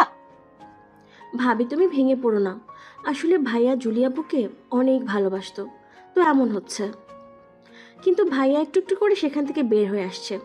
আজ কথা বলছে, কাল অফিসে জয়েন করবে, পরশু ভাইয়া নিজেকে গুছিয়ে নেবে। এভাবে দেখবে ভাইয়া জুলির সব কিছু ভুলে তোমাকেই ভালোবাসবে। আর কত আশা দেবে ভালোবাসবে? যে কিনা এতদিন আগের কথা ভুলতেই পারছে না, সে কি করে আমাকে ভালোবাসবে? আমি বলতে পারছি না, তবে ভালোবাসবে, খুব ভালোবাসবে, এটা আমি শিওর দিয়ে বলতে পারছি। আচ্ছা, আমি রুমে গিয়ে দেখি তোমার সাইকো ভাই কি করছে। এখন ভাইয়ার কাছে যাওয়াটা কি ঠিক হবে? ঠিক হবে, কারণ ও যতক্ষণ একা থাকবে ওরা তত বেশি বাড়বে। তাই গিয়ে ওর সাথে একটু কথা বলি। আচ্ছা ভাবি যাও, তবে দেখো ভাইয়াকে আবার বেশি রাগিয়ে দিও না। আরে সেটা নিয়ে তোমাকে ভাবতে হবে না। ঈশা রুমে চলে গেল। গিয়ে দেখতে পেল রিয়ান জানালা দিয়ে বাইরে তাকিয়ে আছে। কি দেখো এমন ভাবে? রিয়ান কোনো উত্তর না দিয়ে বাইরের দিকেই তাকিয়ে আছে। আমি সরি বাবু, আমার তখন অমন ভাবে বলা ঠিক হয়নি। আমাকে কোন দিক থেকে দেখে মনে হয় আমি বাবু? এই তো আমার বাবু কথা বলেছে। হুম, আমি বাবু না, আমি বড় হয়ে গেছি। দূর, তুমি না একটু রোমান্টিক না। আমি তো তোমাকে ভালোবেসে বাবু বলে ডাকছি। আমার এত ভালোবাসার দরকার নেই। রেগে আছো বাবু? আমাকে বাবু বলবে না বলে দিলাম। ডাকবে ঠিক আছে ডাকো, তবে অমন ন্যাকামি করে ডাকার কি আছে? আমার এমন ভাবে ডাকতে ভালো লাগে। ঈশা কিছু একটা বলতে গিয়েও বলল না। এই, তুমি কিছু একটা বলতে চাইছিলে?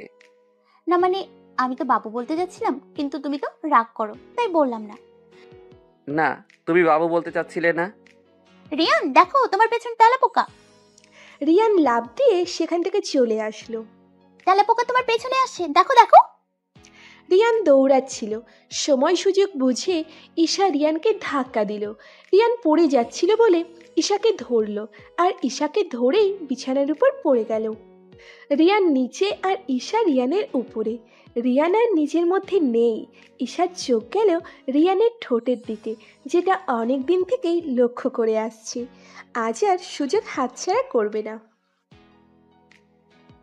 ঈশা আজ যে সুযোগ পেয়েছে সেই সুযোগ হাতছাড়া করবে না। রিয়ান বেচারা নিচে পড়ে আছে, আর ঈশা শক্ত করে রিয়ানকে চেপে ধরে রেখেছে। আস্তে আস্তে ঈশা মুখ সামনে এগিয়ে নিয়ে যাচ্ছে। তারপর কি হলো? না থাক, কমু না, শুধু এইটুকু বলি, ঈশার ঠোঁটে যে লিপস্টিক ছিল সেটা রিয়ানকে খাইয়ে দিয়েছে। ঈশা তখনও রিয়ানের বুকের উপর শুয়ে আছে। এমন সময় রাত্রি রুমে এসে এমন দৃশ্য দেখে বলল, ও সরি, ভুল সময়, আমি ভুল জায়গাতে চলে এসেছি। ব্যাপার না, তুমি যাও, আর যাবার আগে দরজাটা আটকে দিয়ে যাবে। আর কে আসবে? আম্মু তো রান্না করছে, আর আব্বু বাইরে। আমিও যাচ্ছি, তোমরা চালিয়ে যাও। রাত্রি চলে গেল। ঈশা, এসব কি হচ্ছে? কি হচ্ছে তুমি বুঝতে পারছো না? আমি আমার জামাইকে আদর করে দিচ্ছি। তাই বলে অমন পচামার্কা লিপস্টিক তুমি আমাকে খাইয়ে দিবে? এর আগে না আমি তোমাকে বলেছিলাম তুমি লিপস্টিকের ফ্লেভার চেঞ্জ করো? কিন্তু রিয়ান ঈশাকে ধাক্কা দিয়ে সরিয়ে বলল, এই, তুমি এই লিপস্টিক কবে থেকে নাও? কেন? এটা তো আমি সেই প্রথম থেকেই নিয়ে থাকি। রিয়ানের কেমন জানি খটকা লাগলো, কারণ জুলিও এই ফ্লেভার খুব বেশি পছন্দ করত। এর আগে একদিন রিয়ান খুব বেশি রাগ করেছিল। জুলি কোনো উপায় না পেয়ে এমনভাবে জোর করে লিপস্টিক খাইয়ে দিয়েছিল। আজ যখন ঈশাও সেম কাজটা করছিল, রিয়ান তখন সেই দিনের ঘটনাকেই অনুভব করছিল, তাই তো আর বাধা দিতে পারেনি। কি হলো অমন করে, তুমি কি ভাবছো? কিছু না, তবে এটা ভাবছি বিয়ের পর তো শ্বশুরবাড়ি গেলাম না, তাই এবার আমি আমার শ্বশুরবাড়ি যাব। শ্বশুর বাড়ি হঠাৎ? তুমি অমনভাবে তোতলাচ্ছ কেন? কই কিছু না, আজ না গেলে হয় না? না হয় না, আমরা আজ এক্ষুনি যাব। তাহলে কাল সকালে যাই, আজ তো অনেক রাত হয়ে গেছে। এই, আমি এত কিছু শুনতে চাই না, আমি আজই যাব। রিয়ানের সন্দেহ আরও বেড়ে গেল। যদি আজ না যাও তাহলে কিন্তু আমি তোমাকে ছেড়ে চলে যাব। ঈশা রিয়ানের কাছে গিয়ে বলল, এই একবার যেতে দিয়েছি বলে তুমি কি ভাবছো? হ্যাঁ, বারবার যেতে দিব? ঠিক বুঝলাম না, একবার মানে কবে আবার আমাকে যেতে দিছিলা? কই, আমি এই কথা কখন বলেছি? আমি এত কথা শুনতে চাই না, আমি আজ তোমাদের বাসায় যাব। আচ্ছা, আমরা আজকেই যাব, তবে তুমি এখানে একটু দাঁড়াও, আমি আব্বু আম্মুকে একটু ফোন করে নিই। ঈশা ফোন করতে বাইরে চলে গেল। কতক্ষণ পরে সে বলল, আব্বু আম্মু তো বাসায় নেই। তাহলে কোথায় গেছে? আব্বু আম্মু নাকি আমার নানুর বাড়ি গেছে, বাসায় মামা আর মামিকে রেখে গেছে। আচ্ছা চলো, তাও আমি তোমাদের বাসায় যাব। ঈশা জামা কাপড় গুছিয়ে রিয়ানের জামা কাপড় গুছিয়ে নিল। তারপর সেই রাতে তারা বেরিয়ে গেল। ঈশা নিজেই গাড়ি ড্রাইভ করছে। আয়েশা, তুমি এইদিকে কই যাচ্ছ? তোমাদের বাসা তো অন্য রাস্তায়। আরে না, ওটা তো ভাড়া করা বাসা ছিল, আমাদের নিজেদের বাসায় এই রাস্তা দিয়ে যেতে হয়। গাড়ি যত এগুচ্ছে রিয়ানের বুকে ধুকপুকানি তত বেশি বৃদ্ধি পাচ্ছিল, কারণ এই রাস্তাটাই জুলিদের বাসায় যাওয়ার রাস্তা। তাহলে কি রিয়ান যেটা ভাবছে সেটাই? একসময় সেই চিরচেনা বাসার সামনে গাড়ি এসে থামলো। এটা কাদের বাসা? আগে আমার মামার বাড়ি ছিল, কিন্তু মামা আমাদের কাছে সবকিছু বিক্রি করে লন্ডন চলে গিয়েছিল। আবার কিছুদিনের জন্য আসছে, কিছুদিন পর আবার চলে যাবে। ও, তবে ঈশা জুলির আত্মীয়, এটা কখনো ঈশা বলল না কেন আমায়? ঈশা আগে আগে যাচ্ছে, রিয়ান পিছনে পিছনে যাচ্ছে। সবাই যেহেতু ওদের ব্যাপারে জানতো, সেহেতু এই বাসায় অনেকবার আসা হয়েছে। বাসাটা আগের মতোই আছে। ঈশা কলিং বেল চাপ দিল, কিছুক্ষণ পর দরজা খুলে দিল। ঈশা ভিতরে চলে গেল, কিন্তু রিয়ানের জুতোর ফিতা যে খুলে গেছে আর রিয়ান সেটা বাঁধতে ব্যস্ত। ঈশা সেটা খেয়াল করলো না। হঠাৎ ভেতর থেকে আওয়াজ এলো, জুলি, তোরা এসে খেয়েছিস? জুলির আম্মু এখানে কেন? আরে রিয়ান, তুমি কেমন আছো বাবা? আমি কেমন আছি সেটা পরে বলছি, আগে বলুন এখানে একটু আগে জুলির নাম ধরে ডাকা হয়েছিল কেন? আরে হ্যাঁ, আসলে মাম্মি আমাকে জুলি বলেই ডাকে। ওনার মেয়ে গাড়ি অ্যাক্সিডেন্টে মারা যায়। আন্টি, আমাকে মাফ করে দিবেন, আমার জন্যই। আর বলতে না পেরে রিয়ান কান্নায় ভেঙে পড়ে। জুলির আম্মু তখন রিয়ানের কাছে গিয়ে বলল, কাঁদছো কেন? আর আগে তো আমাকে আম্মু বলতে, এখন আন্টি বললে আমাকে পর করে দিচ্ছ। আগে যার জন্য আম্মু বলতাম সেই তো আর নেই। তো কি হয়েছে? আমার এই মেয়েকে তো বিয়ে করেছো, আর তাই তুমি এখনো আমার আম্মু বলেই ডাকবে। ডাকো আম্মু বলে, ডাকো। আম্মু, আমি না সত্যি সেদিন বুঝতে পারি নাই এত কিছু হয়ে যাবে। আপনাদের সাথে যে কথা বলবো সেই সুযোগটাও আমি পাইনি। হাসপাতাল থেকে ছাড়া পাওয়ার পর আমি আপনাদের বাসায় আসি, কিন্তু জানতে পারি সবাই নাকি দেশ ছেড়ে চলে গেছেন। কোথায় গেছেন সেটাও জানি না। আরে এভাবে বাচ্চাদের মতো কাঁদছো কেন? আল্লাহ যা করেন ভালোর জন্য করেন। এমনিও আমার মেয়ে। এই বলেই থেমে গেল। আপনার মেয়ে কি আম্মু? কিছু না, যাও উপরে যাও, অনেক রাত হয়ে গেছে। আজ আর কথা নাই, কাল কথা হবে। আর ঈশা, তুই ওখানে দাঁড়িয়ে আছিস কেন? যা রিয়ানকে নিয়ে উপরে যা। ঈশা রিয়ানের হাত ধরে রিয়ানকে উপরে নিয়ে গেল। এই, তুমি সবসময় এত বেশি কান্না করো কেন? কাউকে কখনো ভালোবেসেছো?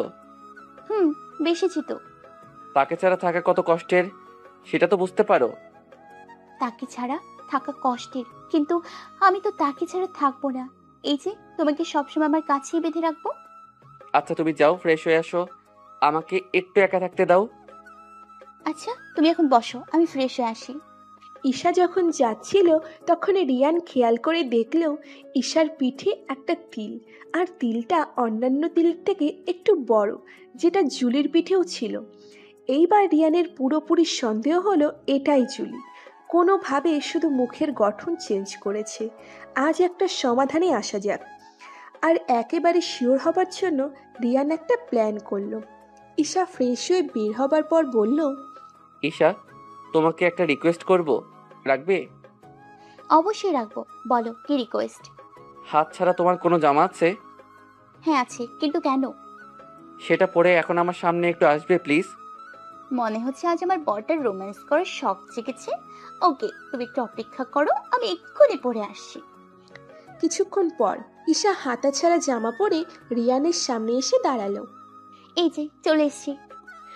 রিয়ান ঈশার বাঁ হাতে লক্ষ্য করল, আর যেটা ভেবেছিল সেটাই সুন্দর করে লেখা আছে, J+R। রিয়ান ঈশাকে জড়িয়ে ধরে বলল, তুমি আমার জুলি। হ্যাঁ, তুমি আমার জুলি। আরে তুমি কি পাগল হয়ে গেল নাকি? আমি কেন তোমার জুলি হতে যাব? আমি ঈশা। মিথ্যা বলবে না তুমি। জুলির সাথে ঝগড়া হবার পর জুলি এমনভাবে ওর বাম হাত কেটে লিখেছিল J+R, আর তোমার পিঠে যেখানে তিল ঠিক সেখানে জুলিরও তিল ছিল। তো কি হয়েছে? তুমি আমার জুলি। দেখো আরিয়ান, এত পাগলামি ভালো লাগে না। হ্যাঁ, হয়তো কাকতালীয় ভাবে মিলে গেছে, তার মানে এটা নয় যে আমি তোমার জুলি। আর আমি হাত কেটে J+R লিখেছিলাম ফ্রেন্ডের সাথে বাজি ধরে। রিয়ান এইবার ঈশাকে ঝাঁকি দিয়ে বলতে লাগলো, আমি মানি না এসব, তুমি আমার জুলি। ঈশা রিয়ানের গালে দুটো চর বসিয়ে দিয়ে বলল, আর কতবার বলবো আমি তোমার জুলি নই? এতই যদি জুলিকে ভালোবাসো তাহলে সেদিন জুলির সাথে মরে কেন গেলে না? ঈশার কাছ থেকে এমন কথা শুনে রিয়ান একদম চুপ হয়ে গেল। ঈশাও চুপ হয়ে গেছে। দুজন দুজনের দিকে কিছুক্ষণ তাকিয়েছিল।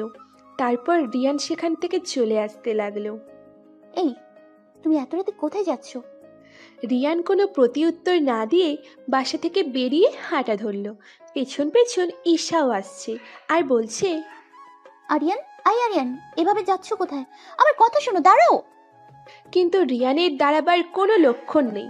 রিয়ান হাঁটছে আর ঈশা দৌড়াচ্ছে, তবুও ঈশা রিয়ানের সাথে পেরে উঠছে না।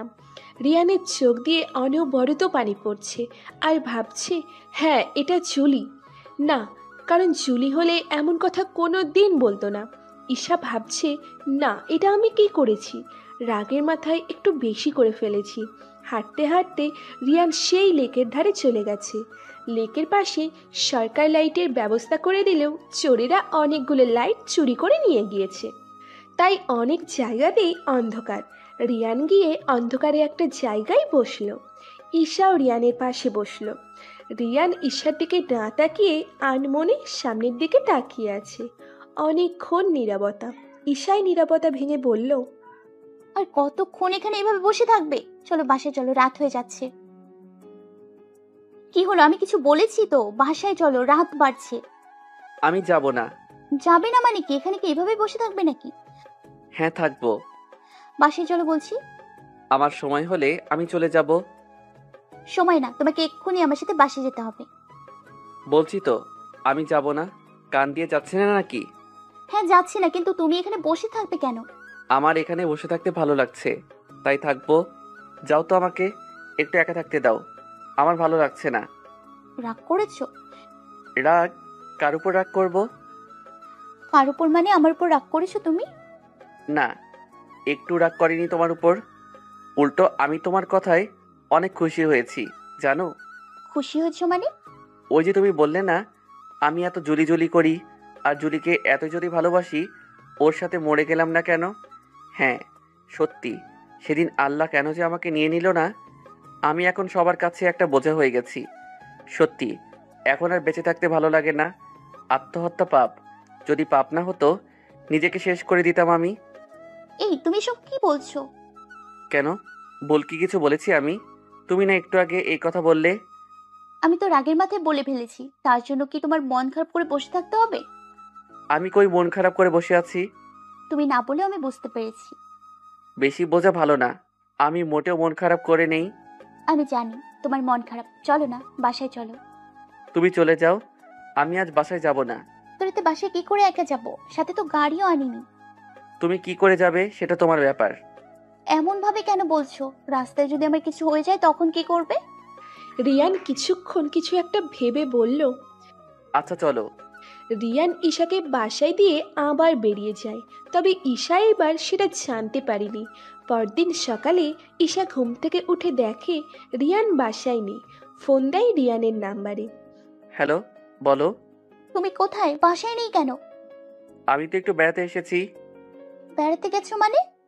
কাদের বাসায় বেড়াতে গেছো তুমি? তুমি চিনবে না, আমার এক কলেজ ফ্রেন্ডের বাসায় এসেছি। তুমি বলবে তো নাকি? আমাকে না বলে তুমি কার বাসায় গেছো? আরোহীদের বাসায় এসেছি। মানে কি? ওই তোর না বলেছিলাম ওই বাসায় না যাইতে? সরি, তুই তোকারি করছো কেন? আর তুমি আরোহীকে চিনো নাকি? আর তুমি কবে আমাকে না করলে? তুই একটা মেয়ের বাসায় কেন গেছিস সেটা বল। আর তোর মেয়ের ফ্রেন্ড কেন থাকবে? তোমার সাথে আমি পরে কথা বলছি। আরোহী খাওয়ার জন্য আমাকে ডাকছে, আমি খেয়ে আসছি। এই বলেই রিয়ান ফোন কেটে দিল। আর এইদিকে ঈশা রাগে ফুঁসছে। না, এইভাবে বসে থাকলে চলবে না। আজকে ওর একদিন কি আমার একদিন। সাহস কত আমাকে না বলে! দাঁড়া দাঁড়া, দেখাচ্ছি মজা। ঈশা গাড়ি নিয়ে বের হয়ে গেল। কতক্ষণ পর আরোহীদের বাসায় কলিং বেল চাপ পড়ল। আরোহী এসে দরজা খুলে দিল। কি ব্যাপার, আপনি কে? ঈশা কোনো উত্তর না দিয়ে ভেতরে চলে গেল। আরে বলবেন তো নাকি আপনি কে? রিয়ান কোথায়? ভেতরে বসে খাচ্ছে, কিন্তু আপনি কে? আমি ওর স্ত্রী। ঈশা ভেতরে গিয়ে দেখে রিয়ান খাচ্ছে। রিয়ানের কাছে গিয়ে, ওই তোর এর আগে বলেছিলাম না এই বাসায় আর না আসতে? কবে না করছিলে? আর তোমার সাথে কথা পরে বলছি, আগে আমাকে খেতে দাও। আরে রাখ তোর খাওয়া, আজকে বাসায় চল, তোর খবর আছে। এই বলেই রিয়ানের কলার ধরে উঠিয়ে নিয়ে যাচ্ছে। রিয়ান আরোহীকে উদ্দেশ্য করে বলছে, দোস্ত, আজকে চলে যাচ্ছি, কিন্তু আমি আবার আসবো। আর হ্যাঁ, তোর হাতে রান্নাটা অনেক ভালো ছিল, আর আঙ্কেল আন্টিকে আমার সালাম জানিও। ঈশা আরও রেগে গিয়ে দ্রুত গতিতে সেখান থেকে রিয়ানকে নিয়ে চলে আসলো। এসে রিয়ানকে গাড়িতে বসিয়ে গাড়ি চালাতে শুরু করলো। রাগে ঈশার চোখ মুখ লাল হয়ে আছে। আচ্ছা, তুমি কি আরোহীকে আগে থেকে চিনতে? আমি কিভাবে আগে থেকে চিনবো? তাহলে জানলে কিভাবে এখানে আরোহীদের বাসা? এমন প্রশ্ন শুনে ঈশা একটু ঘাবড়ে গেল। কেন, আমার কি কোনো ফ্রেন্ড নেই? আমি তাদের মাধ্যমে জেনে নিয়েছি। ও তাই বলো। এখন আর একটা কথা হবে না, তোর সাথে আমার বোঝাপড়া হবে বাসায় গিয়ে। সে বাসায় গিয়ে বোঝাপড়া করো আর যাই বলো, আরোহীর হাতে রান্নাটা সেই লাগছে আমার কাছে, একদম সেই আগের মতোই আছে। উফ, আরোহী নাকি এখনো বিয়ে হয়নি? বিয়ে হয়নি তো কি হয়েছে? আরোহীকেই বিয়ে করা দরকার ছিল, তাহলে অন্তত প্রতিদিন এত ভালো ভালো রান্না খেতে পারতাম। ঈশা এবার গাড়ি থামিয়ে রিয়ানের গলা চেপে ধরে বলল, আর একবার যদি ওই মেয়ের নাম উচ্চারণ করেছিস তোকে মেরে আমি জেলে যাব, এই আমি বলে দিলাম। আরে আমার লাগছে তো, আমার দম বন্ধ হয়ে আসছে, ছেড়ে দাও আমাকে। তাহলে বল, ওই মেয়ের নাম আর মুখে আনবি? না না, আর আনবো না, ছাড়ো আমায়। ঈশা রিয়ানের গলা ছেড়ে দিল। আমি বুঝলাম না তুমি আরোহীর নাম শুনে এত রেগে যাও কেন? তুই আবার ওর নাম নিলি? সরি সরি, আর নিব না ওর নাম। সারা রাস্তা রিয়ান চুপ করে বসেছিল। এই আমরা চলে এসেছি, এখনো কেন বসে আছিস? না, আমি নামবো না। আমাকে মারবে তুমি? সেটা এখানে না, রুমে নিয়ে গিয়ে মারবো। কিন্তু আমার দোষ কি? সেটাও রুমে গিয়ে বলবো। এই বলে রিয়ানকে গাড়ি থেকে নামিয়ে জোর করে ধরে রুমে নিয়ে গেল। তারপর রুমের দরজা বন্ধ করে দিল। এই দরজা আটকালে কেন? যাতে করে তুই পালিয়ে যেতে না পারিস, হারামি। রিয়ানকে ধাক্কা দিয়ে বিছানার উপর ফেলে দিয়ে বলল, তোকে বলেছিলাম আমি ওই বাসায় না যেতে। না, তুমি বলনি, জুলি বলছিল। সে যেই বলুক, তবুও তুই গেলি কেন? জুলি কষ্ট পাবে বলে আমি যেতাম না, কিন্তু এখন তো জুলি নেই, তাই। জুলি কষ্ট পায় না ঠিক আছে, কিন্তু অন্য একজন যে কষ্ট পাচ্ছে। এই বলেই বুকের উপর কিল ঘুষি শুরু হয়ে গেছে। আরে আমার লাগছে, ব্যথা পাচ্ছি তো। ব্যথা পাবার জন্যই তো দিয়েছি, আমাকে কষ্ট দিলি কেন তুই? আমি কিভাবে তোমাকে কষ্ট দিলাম? তুই জানিস না আমি আরোহীকে সহ্য করতে পারি না। আমি জানতাম জুলি সহ্য করতে পারে না, কিন্তু তুমিও যে পারবে না সেটা জানতাম না। আর কেনই বা পারো না? কারণ ওই ডাইনি তোকে প্রপোজ করেছিল। তুমি সেটা জানলে কিভাবে? আমাকে রাত্রি বলেছে। একদম মিথ্যা বলবা না, এটা আমি আর জুলি ছাড়া কেউ জানে না। তাহলে তুমি আমার জুলি বলো। রিয়ানের কথা শুনে ঈশা রিয়ানকে ছেড়ে দিয়ে বলল, আমার কাজ আছে, আমি গেলাম। রিয়ানের কথা শুনে ঈশা রিয়ানকে ছেড়ে দিয়ে রুম থেকে বের হয়ে চলে গেল। ঈশার এমন ব্যবহারে রিয়ানের সন্দেহ আরও বেড়ে গেল। আর জুলি আর রিয়ান যেই কথাটা জানতো সেই কথা ঈশা জানলো কিভাবে, সেটা ভাবার বিষয়। এটাই জুলি, হ্যাঁ এটাই জুলি। তবে আমার কাছ থেকে লুকিয়ে থাকছে নাকি লুকিয়ে থাকার পেছনে অন্য কোনো কারণ আছে? না, এইবার আমাকে আরও বড় প্ল্যান করতে হবে। যদি এটা জুলি হয় তাহলে ও নিজে স্বীকার করবে ও জুলি। রিয়ান নিচে চলে গেল। দেখে ঈশা জুলির আম্মুর সাথে বসে কি জানি গল্প করছে। রিয়ানকে দেখে জুলির আম্মু বলল, রিয়ান, তুমি কিন্তু আমার মেয়ের সাথে এটা একদম ঠিক করোনি। আপনার মেয়ে মানে? কার সাথে? ঈশা আমার মেয়েই তো, তুমি ওকে কাঁদিয়ে ঠিক করোনি। আমি কিভাবে ওকে কাঁদালাম? তুমি আরোহের বাসায় কেন গিয়েছিলে? আম্মু, জুলি আমাকে বলেছিল আল্লাহ না করুক যদি জুলির কোনো দিন কিছু হয়ে যায় তখন তো আমি একা হয়ে যাব। কিন্তু আমি যদি এমন কাউকে খুঁজে পাই যে আমাকে জুলির মতো করেই ভালোবাসে, তার সাথে রিলেশন করতে।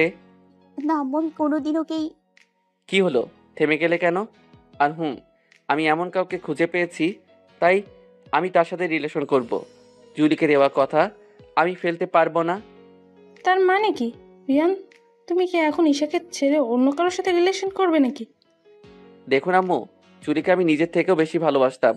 ও চলে যাওয়ার পর আমি অন্য কাউকে খুঁজে দেখিনি, কিন্তু কাল যখন আরোহীর বাসায় গেলাম তখন আমি বুঝতে পারলাম আরোহী আমাকে জুলির মতোই ভালোবাসে।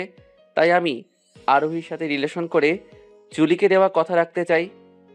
খেয়াল করে দেখলাম ঈশা আমার দিকে কেমন করে যেন তাকিয়ে আছে। চলে আসলাম রুমে। কতক্ষণ পর ঈশা আসলো। রিয়ান, তুমি একটু আগে যা বলেছিলে সব কি সত্যি? আমি অন্যদিকে তাকিয়েছিলাম, তবে বুঝতে পারছিলাম ঈশা কান্না করছে। হ্যাঁ, যা বলেছি সব সত্যি। তাহলে সেটা আমাকে আগে বলতে। আমাকে বলার সুযোগ দিলে তো বলবো। তুমি আরোহীর সাথে রিলেশন করতে পারবে না। তাহলে তুমি স্বীকার করো তুমি আমার জলি। রিয়ান, আমি যেটা নই সেটা স্বীকার কেন করব? আমি জানি তুমি আমার জলি। তুমি ভুল জানো। তার মানে তুমি আমার জলি না, তাই তো? হ্যাঁ, ঠিক তাই। আমি ঈশা। তাহলে তোমার কথা রাখতে পারলাম না, সরি। কেন রাখতে পারবে না? কারণ আমি জুলিকে কথা দিয়েছিলাম যে। তুমি এরকম কোনো কথা দাওনি। সেটা তুমি জানবে কিভাবে আমি জুলির কাছে কোনো কথা দিয়েছিলাম কিনা? কারণ আমি তুমি কি? আমি তোমার বউ। বউ তো কি হয়েছে? তাই তুমি আরোহীর সাথে কোনো প্রকার রিলেশন রাখতে পারবে না। সেটা আমি বুঝে নিব। ওই, আমি যেটা বলেছি কান দিয়ে যাচ্ছে না নাকি? ভালোভাবে বলছি তাই হজম হচ্ছে না। আমি থাকতে আবার অন্য মেয়ের সাথে রিলেশন একদম মেরে ফেলবো। মেরে ফেলো, তাও আমি জুলির কাছে তাড়াতাড়ি যেতে পারবো। না, মারবো না। ওটাও একটা ডাইনি। ওর জন্য এখনো আমি আমার স্বামীর ভালোবাসা পাইনি। এই বেলা অনেক হয়ে গেছে, আমার ক্ষুধা লাগছে। তুমি না ওখান থেকে খেয়ে আসলে? খেতে দিলে তো খাবো, মাত্র তো খেতে বসেছিলাম আর তুমি আমাকে নিয়ে আসলে। বেশ করেছি। আমি থাকতে কেন তুমি ওর হাতে রান্না খাবে? আমার ইচ্ছে হয়েছে তাই খেয়েছি। গুল্লি বাড়ি তোর ইচ্ছার, নিচে চল, খেতে দিচ্ছি। আমি একটা ভিলেনি হাসি দিয়ে আবার বললাম, এমনভাবে বললে আমি যাব না। জানো, আরোহী আমাকে কত সুন্দরভাবে খেতে ডাকছিল। কিভাবে ডাকছিল? আমি ঘুমেছিলাম, আরোহী আসলো, এসে আমাকে ডাকলো, এই শুনছো, তোমার জন্য কত কিছু রান্না করেছি, খাবে চলো। আমার কথা শুনে ঈশা ঢুম করে আমার নাকে একটা ঘুষি দিল। আউ! সরি, আমি তোমাকে মারতে চাইনি। তোমার কথা শুনে আমার আরোহীর উপর রাগ হয়ে গেছিল, তাই ভেবেছিলাম তুমি আরোহী। উফ, কি ব্যথা! চলো, নাকি বরফ ধরবো? লাগবে না, আমাকে মেরে এখন আসছে আদর করতে। সরি বাবু, আমি ইচ্ছে করে দেইনি, চলো না। বলে জোর করে নিয়ে গেল। তারপর যখন বরফ ধরছিল তখন জুলির আম্মু এসে বলল, কি রে, ওর নাকে কি হয়েছে? আর বলো না, জামাই আদর করতে একটু বেশি হয়ে গেছে, তাই বরফ ধরতে হচ্ছে। তোমার জামাই এত দুষ্টু যে আদর বেশি পেতে চেয়েছিল, যার ফলে এখন এই অবস্থা। তারপর ঈশা আমাকে উদ্দেশ্য করে বলল, এই চলো, আর নাক ধরে বসে থাকতে হবে না, খাবে চলো। না, আমি খাবো না। আমাকে মারলে কেন? তুমি ওই কথাটা আমাকে কেন বললে? আমি তো সত্যি বলছি। তাই মেরেছি। চলো, খাবে চলো এখন। তোমার জন্য একটা শাস্তি আছে, যদি সেটা মাথা পেতে নাও তাহলে খেতে পারি। বলো কি শাস্তি? আমাকে খাইয়ে দিতে হবে। বলো দিবে? এটা কোনো শাস্তি হলো? এটা তো আমার জন্য খুশির বিষয়। চলো, তোমাকে আজ আমি নিজ হাতে খাইয়ে দিব। কয়েকদিন পর রিয়ান অনেকভাবে চেষ্টা করেছে, কিন্তু কোনোভাবেই ঈশার মুখ দিয়ে এটা বলাতে পারছে না যে ওই জুলি। তবে রিয়ানও হাল ছেড়ে দেওয়ার পাত্র নয়। বাইরে থেকে ঘুরে এসে রিয়ান রুমে প্রবেশ করলো, তবে আসার আগে সিগারেট আর মদের বোতল নিয়ে এসেছে। জুলি একদম এইগুলো সহ্য করতে পারে না। ঈশা রুমেই ছিল। রিয়ানের হাতে এই সব কিছু দেখে, জানো, জুলি এইগুলো খুব পছন্দ করত। আমি আর জুলি একসাথে বসে খুব খেতাম। জুলি তো ফুরফুর করে সিগারেট টানতো। দাও, আমিও টানবো। ঈশার কথা শুনে এই প্রথম রিয়ান কিছুটা অবাক হয়ে গেল, আর মনে হলো এটা জুলি না, কারণ জুলি সিগারেটের ধোঁয়াই সহ্য করতে পারতো না, সেখানে নাকি সিগারেট টানবে। মানে তুমি সিগারেট খাবে? খাবো আমি। দাও, ফুরফুর করে আমিও টানবো। এই নাও। দাও, ওই মদের বোতলটাও আমার হাতে দাও। কেন? মদের বোতল দিয়ে তুমি কি করবে? ঢকঢক করে গিলবো। দাও আমাকে, আমি খেয়ে আবার তোমাকে দিচ্ছি। এই নাও, বেশি খাবে না কিন্তু, আমার জন্য রেখে দিবে। এই বলে রিয়ান ঈশার হাতে মদের বোতল আর সিগারেটের প্যাকেট ধরিয়ে দিল। মদের বোতল হাতে নিয়ে ঈশা দিল সেটাকে ফ্লোরে ছুঁড়ে, সাথে সাথে সেটা ভেঙে চুরমার হয়ে গেল। কি ভেবেছিলে চান্দু, আমি তোমাকে মদ খেতে দিব? হ্যাঁ, মদ খেতে দিব, আর আমি নিজেও খাবো। নাও নাও, এখন ফ্লোর থেকে উঠিয়ে নিয়ে খেয়ে নাও। আর এই সিগারেটের প্যাকেট এখন আমি জানালা দিয়ে ফেলে দিব। এই বলেই ঈশা জানলার দিকে যেতে লাগলো। রিয়ান ঈশাকে ধরতে যাবে, ঠিক সেই সময় ভাঙা কাচের টুকরো রিয়ানের পায়ে বিঁধে গেল, আর সাথে সাথে রিয়ান চিৎকার দিয়ে বিছানায় গিয়ে বসে পড়ল। পেছনে তাকিয়ে দেখি আরিয়ানের পা দিয়ে রক্ত বের হচ্ছে। ঈশা সিগারেটের প্যাকেট ফেলে দিয়ে রিয়ানের কাছে এসেই প্রথমে কাচের টুকরোটাকে বের করে নিল, তারপর চেপে ধরল যাতে করে আর রক্ত বের না হয়। এই, তুমি আমার পা ধরেছো কেন? কোনো কথা বলবা না। আরে বাচ্চাদের মতো কাঁদছো কেন? কথা বলতে না করেছি তো নাকি? প্লিজ কাঁদবে না। কেন কাঁদবো না? আর জুলি কাঁদলে তোমার কষ্ট হতো, আমি কাঁদছি তাতে তোমার কি? হ্যাঁ, কেন জানি আমার এখনো কষ্ট হচ্ছে। সরি বাবু, সব আমার জন্য হলো। তোমার কোনো দোষ নেই, আমি তো মদের বোতল এনেছিলাম।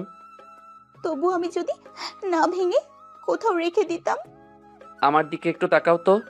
ঈশা রিয়ানের দিকে তাকালো। হ্যাঁ, ঠিক ধরেছে রিয়ান। জুলি অল্প একটু কান্না করলে যেমন চোখ লাল হয়ে যেত, ঈশারও সেটাই হয়েছে। এই দেখেছো, কেঁদে চোখ লাল করে ফেলেছো। কান্না থামাও প্লিজ। এই কান্না করতে করতে তো চোখ লাল করে ফেলেছো, এইবার কান্না থামাও প্লিজ। না, থাকবো না, আমি কান্না করব। কেন কান্না কেন করবে? তুমি আমার জন্য ব্যথা পেলে তাই কান্না করব। আচ্ছা, তুমি কান্না করলে কি আমার ব্যথা কমে যাবে? ও হ্যাঁ, তাই তো। আমি সেই কখন থেকে কান্না করে যাচ্ছি। তোমার পা কেটে গেছে, মলম দিতে হবে তো। আচ্ছা, তুমি একটু বসো, একদম উঠবে না, আমি মলম নিয়ে আসছি। ঈশা মলম আনতে চলে গেল, আর রিয়ান ভাবছে একটা মানুষের সাথে অন্য একটা মানুষের এত মিল কিভাবে হয়।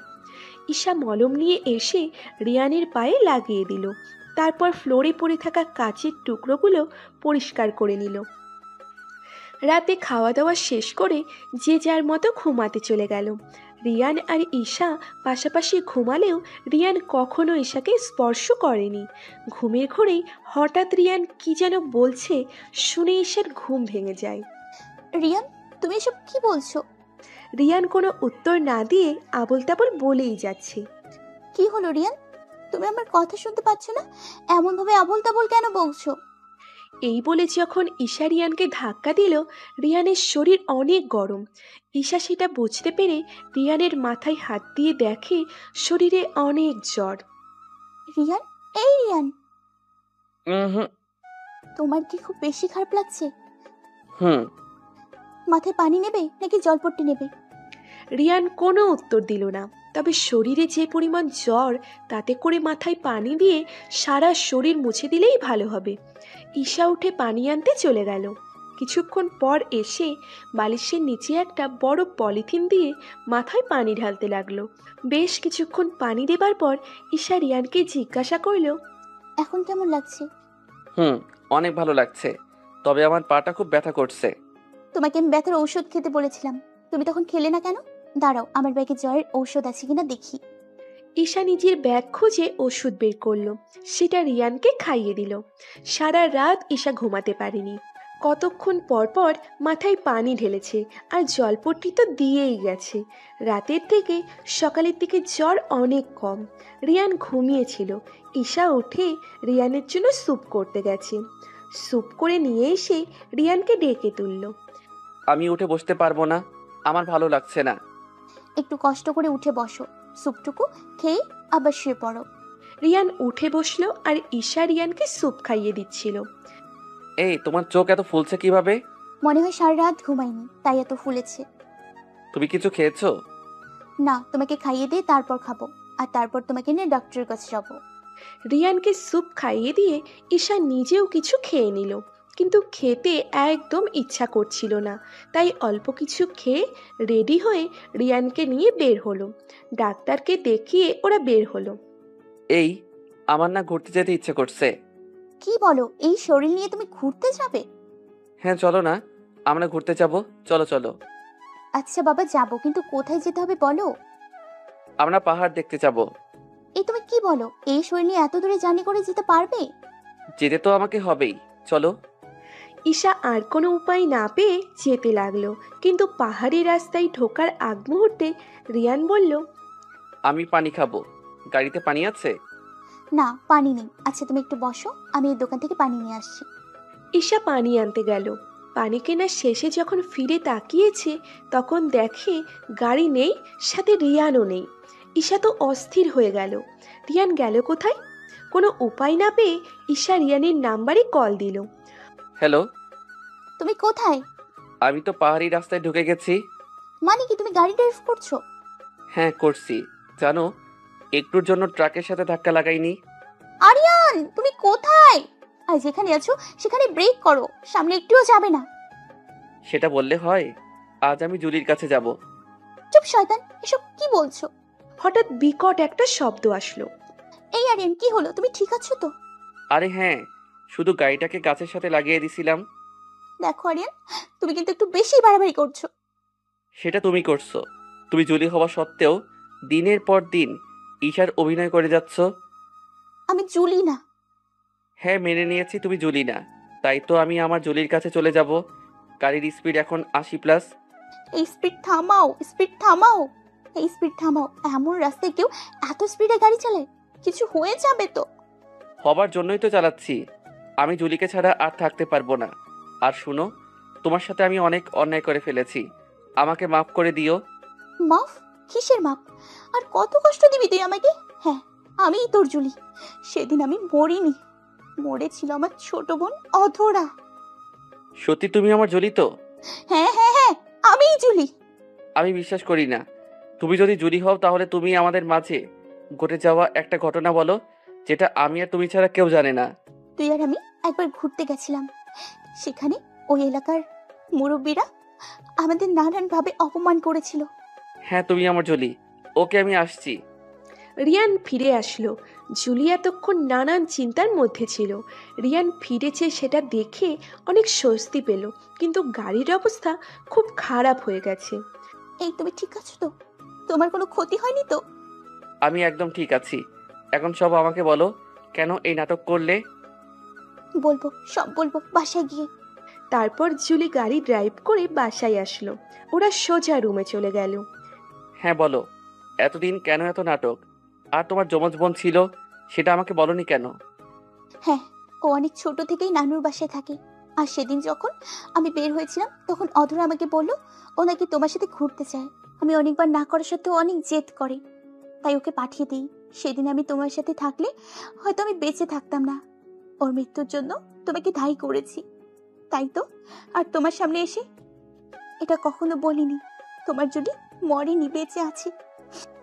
তাই কয়েকদিন আমরা দেশে থেকে চলে যাই লন্ডনে।